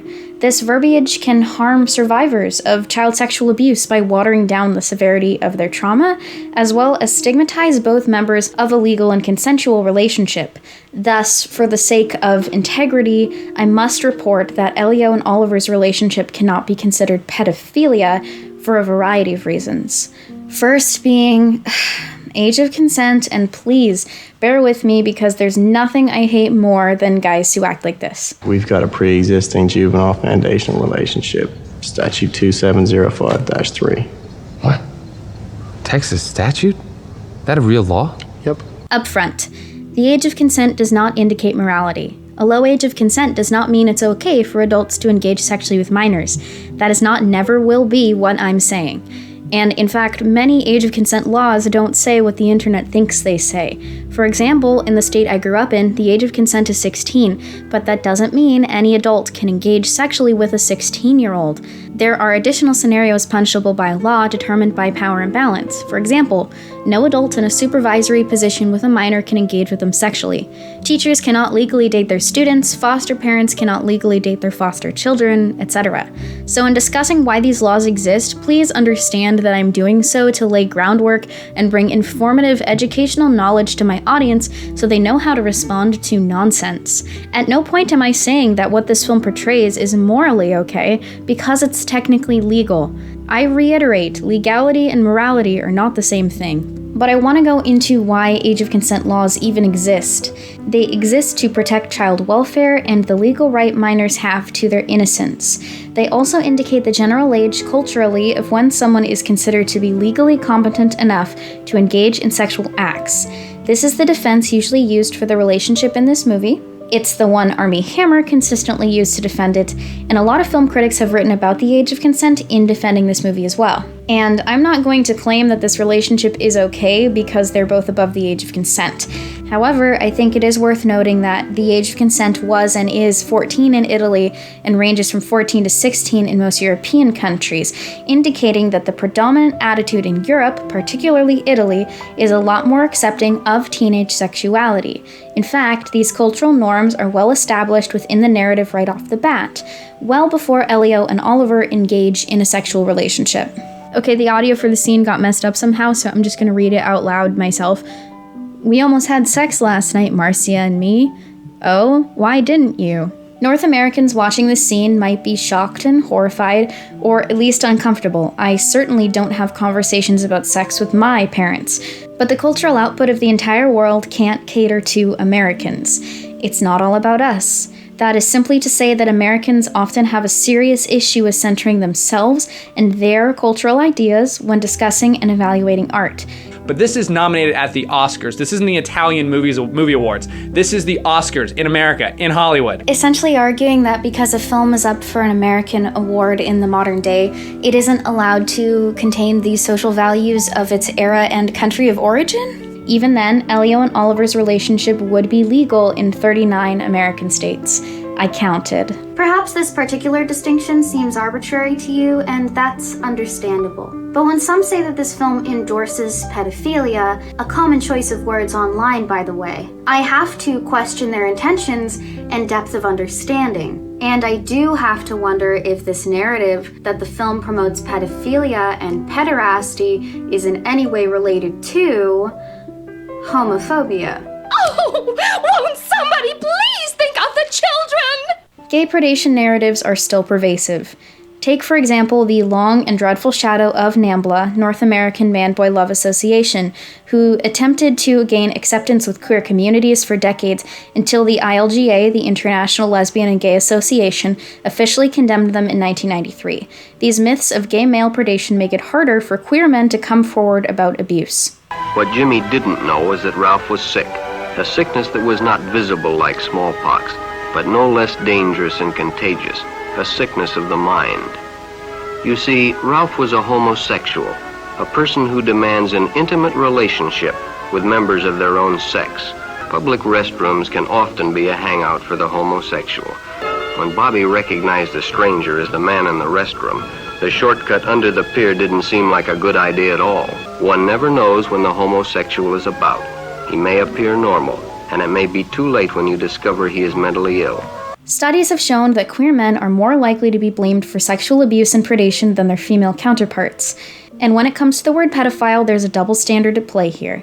Famous straight men aren't often called pedophiles for dating much younger women, but when prominent gay men do, certain labels and narratives are resurrected. I get it. There have been other movies like this one. American Beauty, for example, got some heat, but it is not like this movie. Correct, because American Beauty explicitly portrays a middle-aged man becoming infatuated with his teenage daughter's friend. In American Beauty, there is an older man played by Kevin Spacey, who at the time, I'm not sure if he was living as a gay man or not. Casually equates gay men and predators. But in this movie, he starts to fantasize about his daughter's friend, this beautiful blonde. This beautiful blonde, low-key implying that it's okay that Lester began to fantasize about a teenager because she was attractive. But nothing actually happens. Dude, are you saying that it's okay for a middle-aged man to obsessively fantasize about having sex with a teenage girl? At the time, they did get some criticism for putting this in the movie. What do you mean, putting this in the movie? It's not just some throwaway scene, it's the plot of the movie. But the relationship never comes to fruition. Talk about showing your true colors. Two films widely interpreted to be about temporality and sexual repression.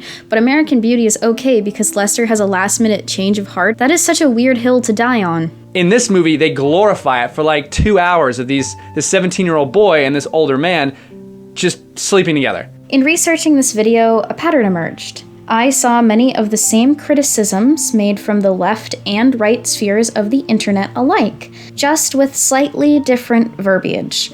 Right-wing commentators were quick to say the film was a classic example of homosexual pederasty, a pretentious glorification of Hollywood Pizzagate propaganda. I have to admit, after Kevin Spacey was ousted from his lordship in Hollywood, I thought maybe this was going to be a bit of an awakening here, and particularly in wake of the fact that the LAPD opened a case this fall about child sex pedophilia rings in Hollywood. Not to mention Hollywood's recent It's Time and Me Too campaigns that I thought would push against such relationships. But it also seems like the Hollywood higher-ups are placing their flag in the sand, saying this is okay. And if you don't like it, don't expect to get an Oscar. American Beauty won Best Picture. Call Me By Your Name did not. And anonymous Twitter users with K-pop avatars claiming to be leftists said the film was toxic and harmful for promoting and endorsing pedophilia. But hey, maybe this movie wasn't just nominated for the Oscar because of its political leftist progressive brownie points that it slammed into a 2-hour movie. As someone who was groomed and has had an unfortunate amount of experience with creeps, I'm not going to act like I don't have skin in the game. many people have positive intentions when they bring up the age gap in Call Me By Your Name. I don't like the age gap in this movie, but it also doesn't surprise me that a lot of the people I saw attacking this film came up red in Shinigami Eyes, a browser extension that warns users about transphobes they may encounter online. After all, modern transphobic narratives often steal from homophobic precedents. A lot of the same people who want to talk about how problematic this film is also want to push the narrative that trans people are predators. Another important problem common to these publications is the dwelling upon teenage participation in wild, flagrant abuses of the God-given gift of sex. These homosexuals, who have a slogan that betrays the evil of the breed. Today's conquest, they say, is tomorrow's competition. See the tender age at which homosexuals prefer their conquests. But through this salacious material, these abnormalities are corrupting the minds and the hearts of our children. What these publications promote as fun has helped to increase the spread of venereal disease in this country. One segment of the increase occurs among the expanding homosexual population. But even more startling is the fact that the greatest increase in venereal disease is among children 10 to 18 years of age. Do you want your son enticed into the world of homosexuals? Or your daughter lured into lesbianism and by he-males outmatching in bestiality cavemen and outlusting the lustiest of animals? Transvestites, wherein the wearing of female garments is that which provides sex gratification for the participant. They glorify unnatural sex acts. They tell youngsters that it's smart, it's thrilling, it provides kicks to be a homosexual. We come to a terribly sad indictment of our society, the so-called physique group of publications. These magazines with a homosexual viewpoint and poses are often not understood by many youngsters who take them as instruction of body development. But psychiatrists believe that prolonged exposure of even the normal male adult to this type of publication, though he may not be aware of its true nature, will nevertheless pervert. Think then of the consequences to the inexperienced youth who, in purchasing and studying this material, becomes a pawn for these misfits. Look here at the young face and bright smile which could be the hope of the world. But in the other half of the picture is revealed the seduction of the innocent. Look at this poor young lad. But when looking, think of the others who might follow his perfidious footsteps when photos like these are available at the corner news rack. And so it goes. The composite picture here speaks for itself. This type of aberration is usually depicted by showing several persons, one of whom is dominant, and binding or inflicting pain upon the other. Oh God, deliver us, Americans, from evil.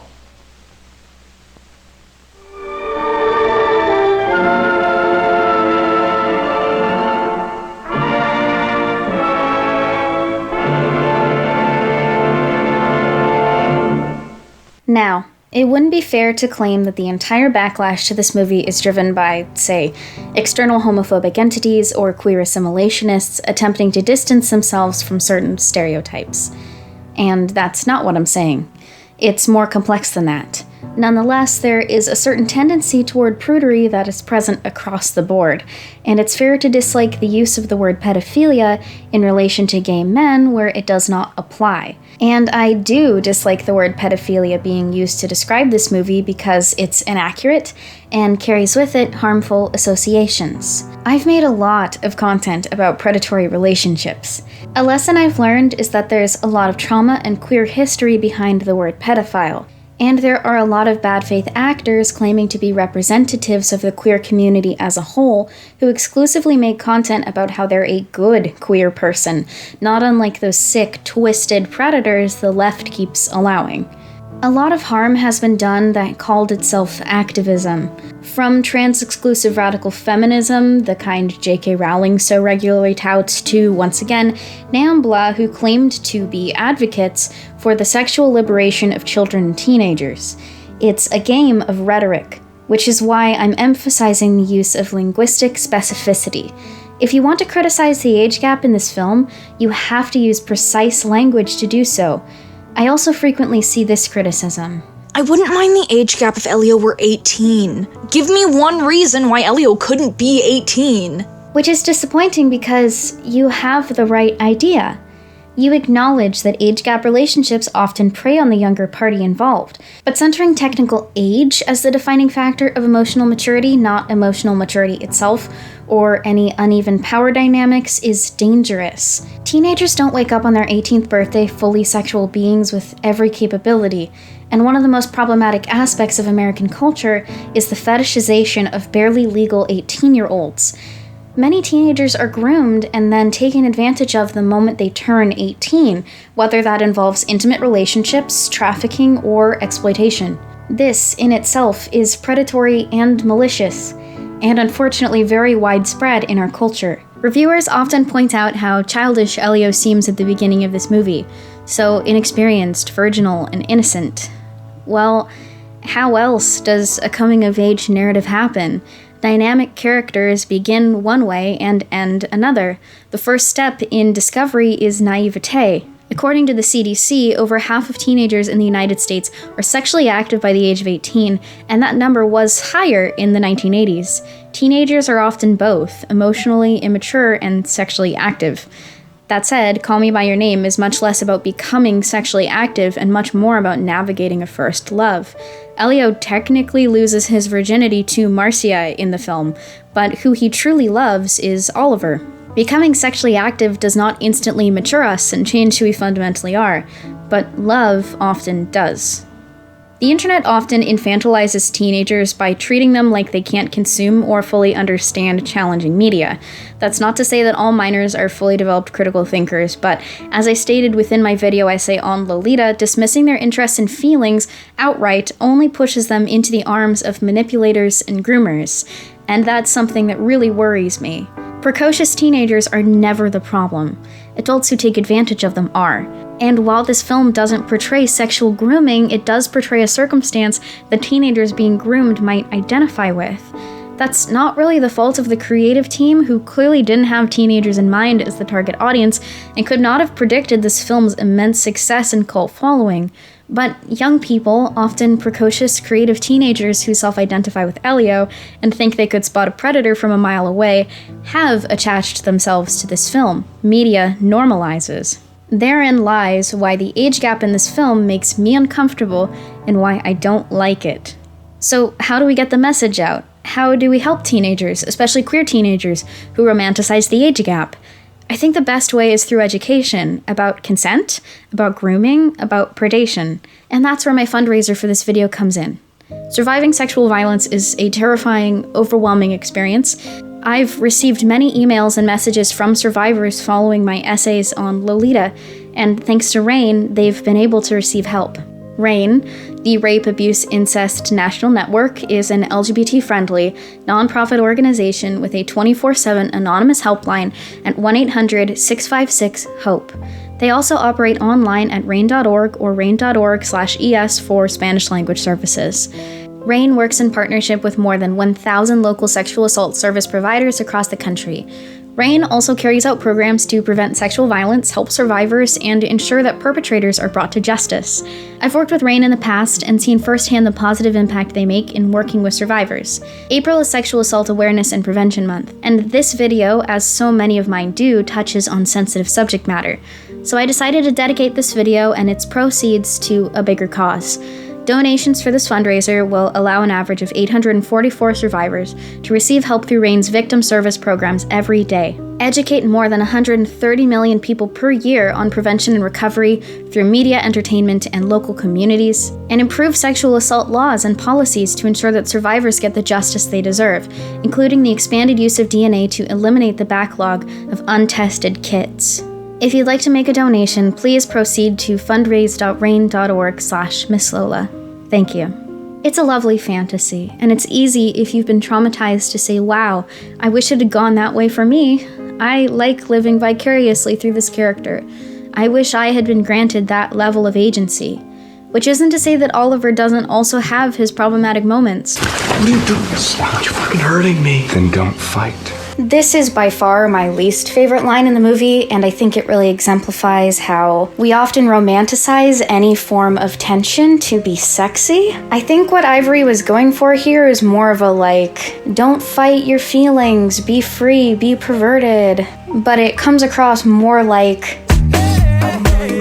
which isn't just a problem with Call Me By Your Name, it's a problem with his movies in general and romance movies as a whole. There is a certain level of implied consent, which, is it implied though? People also perceive this scene from Morris to be incredibly romantic, and I can't 100% see it that way because he spends so much of the rest of the movie being like, did I just get blackmailed? There is implied divine consent, but at the same time, he also climbs through his window and proceeds to start being sexual with him and being like, I know you want it to be this way, so... But for the most part, it's an easy film to romanticize.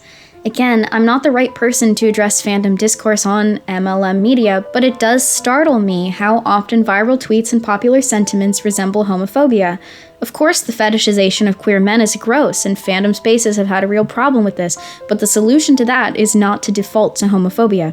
Especially in a world lacking in queer representation, where we've all been socialized since birth to project ourselves upon white men as the quote-unquote default protagonist.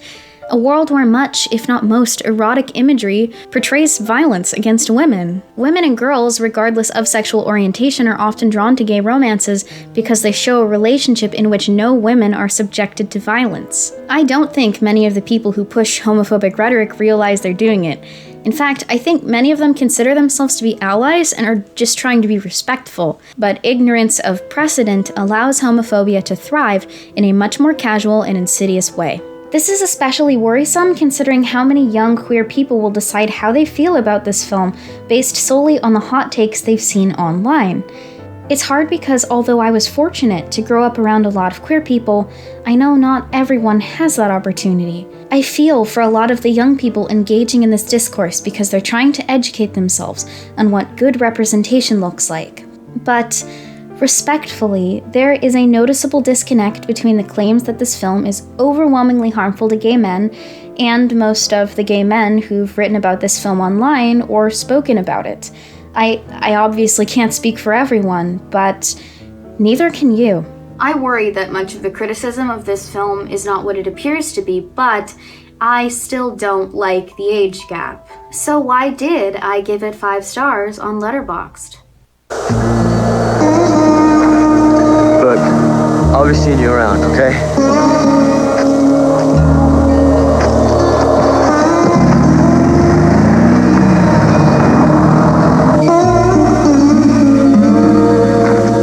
Look, I'll be seeing you around, okay?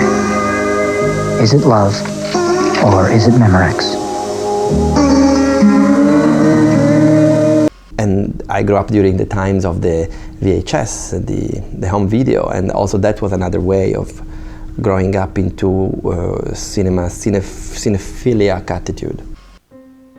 Beginning in 1972 and continuing throughout the 1980s, Memorex, a videotape manufacturer, ran a popular ad campaign that asked the following question: is it live, or is it Memorex?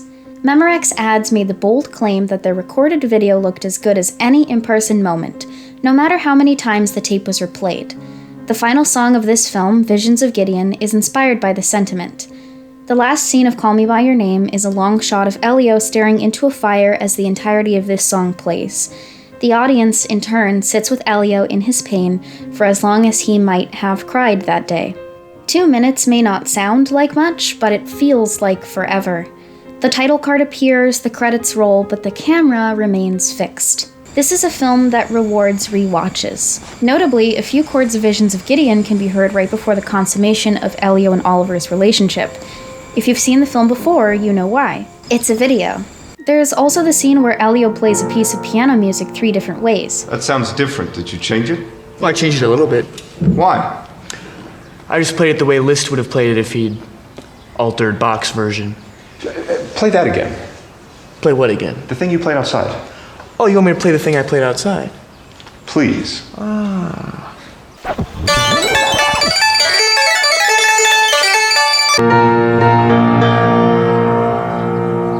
can't believe you changed it again. Oh, I changed it a little bit. Yeah, why? Or this scene where Oliver reads over something he wrote and then realizes it doesn't make any sense. The way beings are, not only in relation to themselves, but also in relation to other entities generally.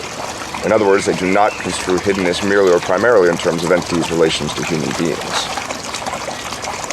Does that make any sense to you? It doesn't make any sense to me. I don't think it makes any sense to your dad either. Maybe you did when you wrote it. That might be the kindest thing anybody has said to me in months. There are many shorter scenes in this movie that serve to emphasize its themes. The whole film is so heavily metaphorical that examining it too literally must sap all of the joy out of it. When examined literally, what's the significance of this scene? Or how about Samuel's archaeology career, which was also a creation of James Ivory? It is explicitly stated that the summer's most important discovery is something brought up out of the water, not dug up out of the ground. The statue was there, transparently, all along, obscured only by technical inaccessibility. Memory is terrifying because it is fragile. Recent studies show that when we remember, we are actually not remembering the event itself, but rather the last time we remembered the event. Memory always fades. You may nurse your hurt, but eventually, the memory begins to feel a little more impersonal. Did it even happen to you? Tragically, video is more stable than memory. Let's say Memorex was telling the truth. No matter how many times you play a tape, the video never fades. But the more you replay the memory of a former love over in your head, the more the memory fades. You might try not to remember the most impactful events as an act of preservation, and sometimes it can be a little unclear. Is this something that really happened to me? Or is it a video? Look at me. Do you like what you see? Good. Because it's not me. It's a recording of me on new Memorex videotape. Tell a story enough times, and it can almost feel fictional. And that's tragic because a film could move you to tears, but it's never going to be as important to you as your first real love. When Oliver calls and tells Elio that he remembers everything, he is thinking wishfully. You never remember everything. The way love looks in your memory is different from how it happens in real life. Ultimately, Call Me By Your Name, despite centering on a queer relationship, is not about love, but about memory. The film isn't trying to show us the ideal relationship, it's showing us the folly of our own recollection. And that's why everything seems a little too charmed. We're not seeing how it actually happened, we're seeing how Elio perceived it to happen. This is also why so much of the film is ambiguous and unreliable. That's why the camera goes out of focus during this kiss near the end, and why the footage appears inverted in dream sequences. In this vein, some critics have said that Call Me By Your Name censors gay sex.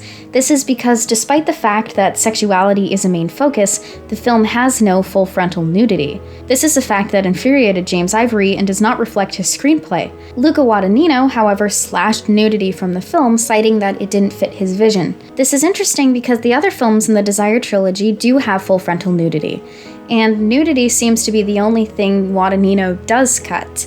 One of the main themes of Call Me By Your Name is this idea of not cutting away, not shutting ourselves down and breaking off our emotional responses.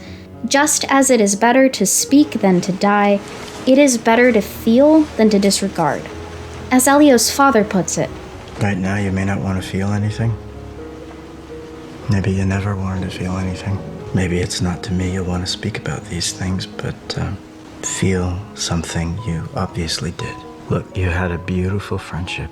We rip out so much of ourselves to be cured of things faster that we go bankrupt by the age of 30 and have less to offer each time we start with someone new. But to make yourself feel nothing so as not to feel anything. What a waste. this idea finds footing in the long, uncut shots that dominate this film. Cinematographer Seyambo Mukdeepram shot Call Me By Your Name on film, not digital, a single 35mm camera. There is no cutting between different perspectives in any given scene. This means that the film looks much like it might in real life, as if we were standing right there. There is no escape from tension. When the moment gets uncomfortable, the camera holds. We are there for the extent of the peach scene, and we experience the entirety of Oliver peeing with the door open and Elio hoping he might enter his room. It's very uncomfortable, but the discomfort is not necessarily a bad thing. Important moments happen in real time. As an audience, we don't get to speed through the days in which Elio dislikes Oliver, which, by the way, is about half the film. We also don't get to speed through his love confession, which happens over the course of several minutes, for the extent of which the camera remains distant and Elio has his back turned to us. The distance here is not just literal, but figurative. Elio and Oliver have to walk around the memorial to finally meet in the middle. Sometimes songs end abruptly. Multiple reviewers complained about this. I doubt that it would be unintentional. It's this weird melodramatic music, and it'll just stop midway through a scene for no reason. Like you think the audio kicked out on your TV or something, you're like, what? And there's no artistic influence for it. There's no reason to do this. The camera also shows us Elio's sexual encounter with Marcia, grinding naked behind and all. This shot is a metaphor for their relationship. Public, short-lived, and experimental, so why no gay on-screen sex? When Elio and Oliver consummate their relationship, the camera pans away to rustling leaves. It is the longest still shot in the film, and the only moment in which the camera cuts away. Therefore, I think it says a lot. I like that as spectators, we can't intrude on their private moment. What happens between Elio and Oliver is more sacred and pure compared to what happens between Marcia and Elio. Guadagnino and Ivory had a bit of a public feud about their differing artistic vision in this regard. That said, their public debate over nudity is in itself indicative of the fact that there is no right way to do representation. Two openly gay creatives working on the same project disagreed about the right way to approach it. And, as mentioned earlier, Call Me By Your Name's framing of queer relationships as sacred echoes through the final scene as well. Visions of Gideon. Gideon being a Jewish and Christian figure, a prophet who received personal visitation from God despite doubt and feelings of abandonment. Pardon me, my lord, but if the Lord is with us, why has all this happened to us? Where are all his wonders that our ancestors told us about when they said, "Did not the Lord bring us up out of Egypt?" But now the Lord has abandoned us. In Judges 7, God calls upon Gideon to battle the Midianite army. After a series of tests, only 300 soldiers are left. It would take a miracle for Gideon to win this battle, but a miracle is what happens because he believed. Despite becoming one of the most successful biblical military figures, Gideon is characterized as gentle and timid. He is far from the ideal of the hypermasculine strongman. His strength is his heart. Gideon is also a figure that has been historically evoked against prejudice. During the Protestant Reformation, most notably, Gideon was a symbol of the triumph of goodness over corruption. Within the context of this film, it's a powerful message.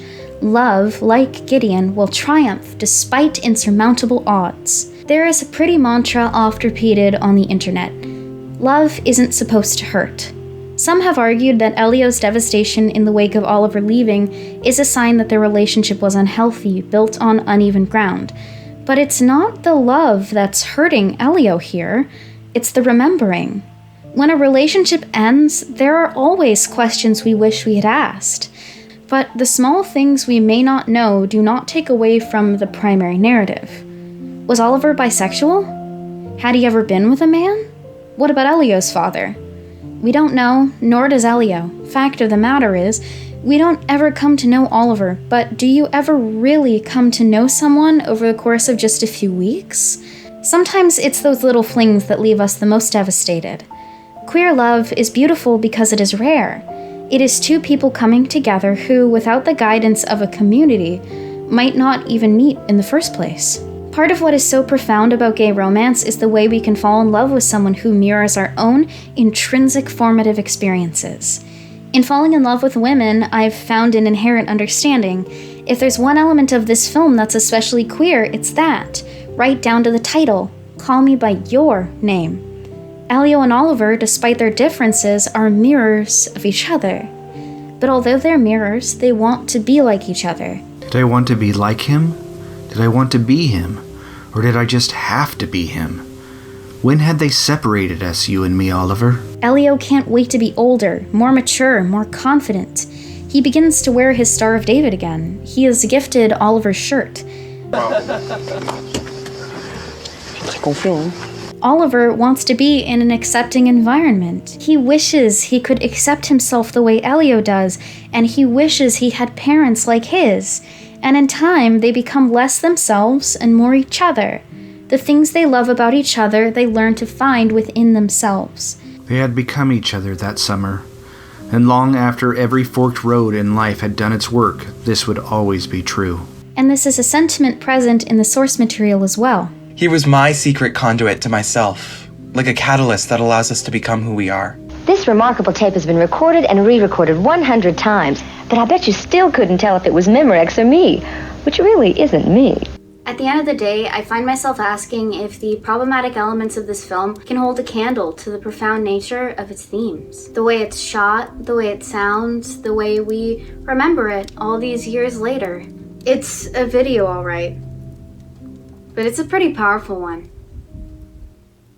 It's 9 Nuance November, and here's my particular hot take. Way too many of you have been sucked into the idea of cancel culture, and specifically thinking that not just actions, but people can be inherently problematic, and this is really spilled out into your understanding of, like, fiction. I've seen way too many of you read a blurb for a book or movie and decide that the description of that character means that the entire thing is problematic. The whole point of most fiction is that people learn lessons.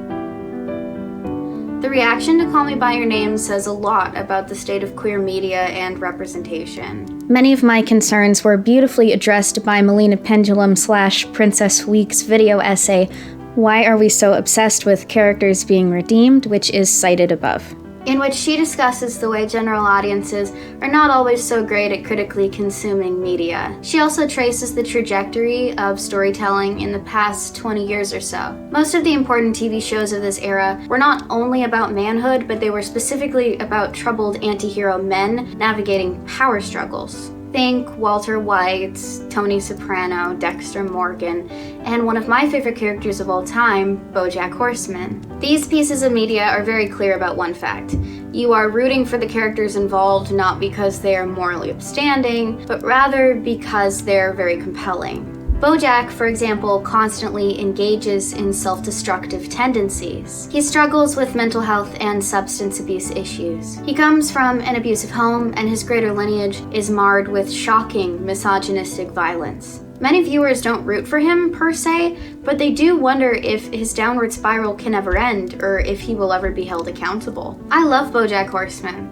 The show, obviously, because I'm invested in its strong and complex characters. But in season 5, the show went so far as to examine whether or not it was actually deconstructing all of these sexist, antiquated tropes, or if it was just... This whole show is dumb! What? It's confusing, it's overwritten, and it's poorly lit. The darkness is a metaphor for darkness. And worst of all, it's boring. It has nothing to say, and it says that nothing badly. But ultimately, a piece of media containing problematic elements does not make that piece of media inherently problematic in and of itself. Elements within a story are just that, elements. They exist within a contextualized narrative framework. In this vein, I'm kind of tired of being told what is and isn't good queer rep, because why must all queer characters be good? I understand the fear because queer people have a bad reputation, to say the least, but queer people are people with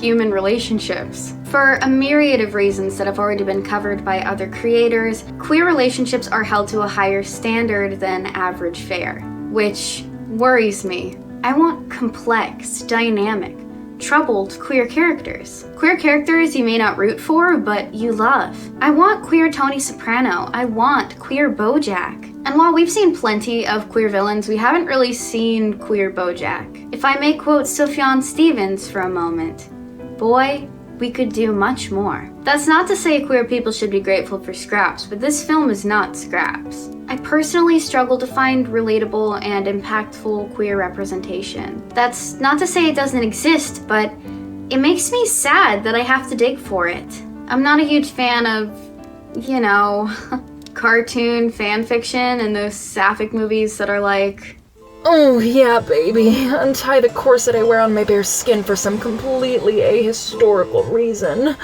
Look at all those harsh, painful marks the patriarchy has left on me. Now let's lay down on the beach and make prolonged eye contact. You're so soft and ineffectual. Call me elitist if you must, but I feel like queer people deserve works that veer formalist, which is something the film addresses. You're too old not to accept people for who they are. What's wrong with them? What's wrong with them? You call them Sonny and Cher behind their back? That's what Mom then you calls accept them. That's gifts what Mom from them? calls them. The only person that reflects badly on is you. Is it because they're gay or because they're ridiculous? If you know as much about economics at Munir's age, you'll be a very wise man indeed, and a credit to me. Now, just get into this, you.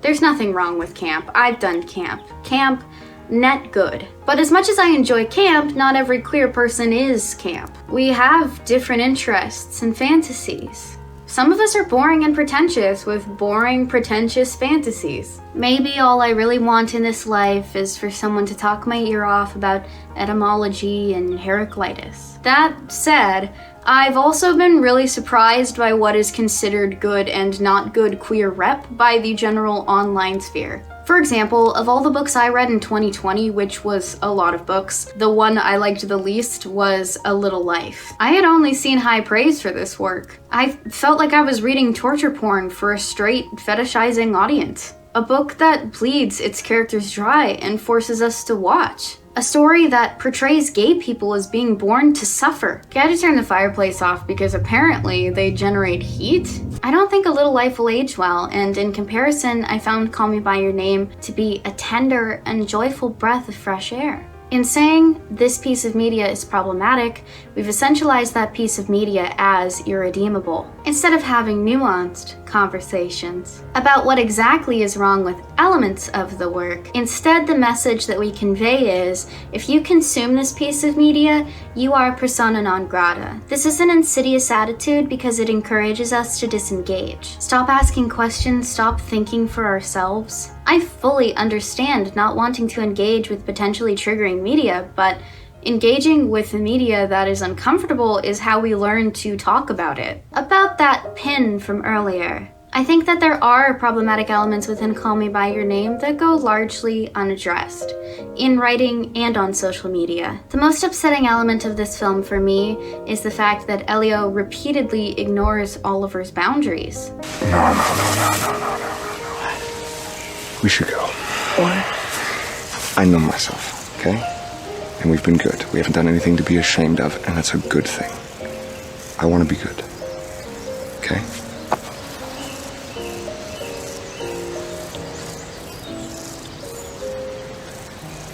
Am I offending you?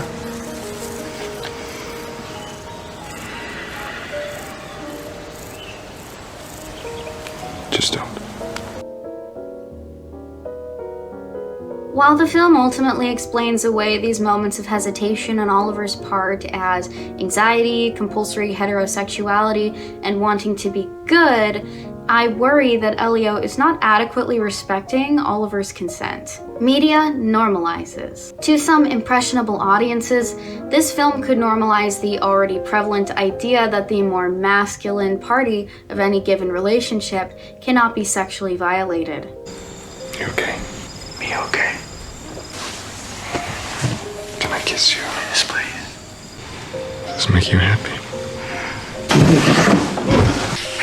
But I can't recall a single person talking about that aspect of the film, despite doing extensive research. Note that for this video, my bibliography is just a selected bibliography. I suspect it's because many, if not most, people who criticize this narrative haven't seen it.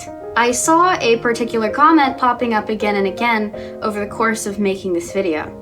I'm not even gonna watch the movie because I can already tell it's way too problematic. Anyone who likes this movie should be put on a watch list. I've seen firsthand the harm that can be done by glamorizing these age gap relationships in media, so I was fully ready to tear this film a new one when I watched it. Regardless of intent, I don't like when stories are stripped of their context and misconstrued. Where do I begin when nuanced discussions get essentialized into mantras and then passed through a game of telephone via social media? I saw people talking about things that weren't even in the movie. If your intention is to protect marginalized people from being trampled upon, stop and assess if your boot is the one that's now stamping on their face. Find your baby. Is your baby in the bathwater? Which is to say, find the goal that you're advocating for. Now assess. Are you making the problem worse for the people you are trying to protect? We all have unconscious biases. So please do criticize this film. Just don't rely on old, tired, harmful stereotypes to do it, or say this movie makes us look bad. If you're not a member of the LGBTQ community, don't assume all queer people, especially gay men, share the same opinion of this film. And if you're a straight person writing, we need to center queer voices and stop talking over them, please do so. The discussions raised here are worth having, and I'd love to see them had, and you're certainly allowed to disagree with my conclusions. But, you know, these discussions should be had mostly by queer people who've seen the movie.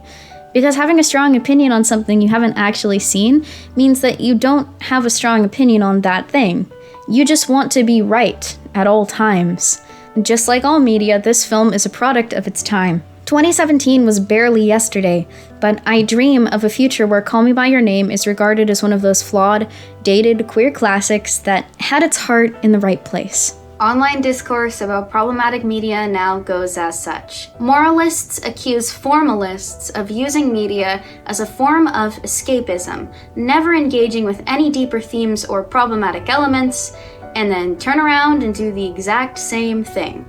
Like, when people recommend Lo's Diary as the feminist alternative to Lolita, clearly without ever having read either of them. So I'm asking you now, as someone who has to be careful about her own mental health, as someone who longs to witness positive normalization in film of queer relationships, healthy relationships, and basic human kindness, what do you gain by disengaging with challenging works? If you're secure in your morality and your critical thinking, what have you got to lose by watching something controversial? Media normalizes, yes, but if you go into something with your head firmly on your shoulders, I promise you, it won't chip away at your moral fiber to critically engage with problematic media. In fact, it might strengthen your conviction. I've always held controversial media opinions, so I find it a little bit weird when people online pride themselves in always having the right opinion. Being right has become its own form of social capital. Like, what is this, The Good Place? Sometimes you have to choose whether to speak or die. I decided to speak on this film because it spoke to me. And it is unfortunately so rare for us queer people to get representation of this caliber. A meticulously crafted piece of cinema by a gay filmmaker and screenwriter. A film that draws on the past to show us a perspective from the future. Call Me By Your Name is a multi-generational collaboration that celebrates how beautiful and sometimes painful it is to be queer. And while it may not be perfect representation, it is almost certainly positive representation. Despite the backlash, it is still one of the most acclaimed and beloved films of the past decade. As for me, I've never seen a queer film that I resonated with quite like this one. I've never seen a film treat queer adolescence, pleasure, and heartbreak with higher respect. I'm not a fan of every element of this production, but it troubles me that this narrative persists online that this film can only cause irrevocable damage to viewers of any sexual orientation. If this film had existed when I was younger, I think it would have made a bigger and positive impact on my life. A bigger splash, if you will. I'm not saying you'll like it, I'm not saying there aren't problematic elements. I'm just saying you should decide for yourself. When I say I love it, that doesn't mean you should. But to quote one of the best monologues I've ever heard, to make yourself feel nothing so as to not feel anything. What a waste. Now, if you'll excuse me, I'm gonna go listen to Sufjan Stevens. Go for a swim, play some classical music, chat philosophy with a hot grad student. Just generally bathe and lounge and read and bathe and lounge. No, I'm actually gonna go do homework, but feel free to rewatch this anytime. After all, it's a video. Later! Wait one moment, please. We can't do this. Of course, you're right. How foolish. Foolishness can happen in the woods. Once again, please, let your hesitations be hushed. Any moment, big or small, is a moment. After all, seize the moment. Skies may fall any moment. Days are made of moments, all are worth exploring. Many kinds of moments, none is worth ignoring. All we have are moments, memories for storing. One would be so boring. But this is not right. Right and wrong don't matter in the woods. Only feelings let us meet the moment unblushed. Life is often so unpleasant. You must know that as a peasant, best to take the moment present as a present for the moment. I must leave you. Why? The giant. Will we find each other in the woods again? This was just a moment in the woods, our moment, shimmering and lovely and sad. Leave the moment, just be glad for the moment that we had. Every moment is a moment when you're in the woods. Goodbye. What was that?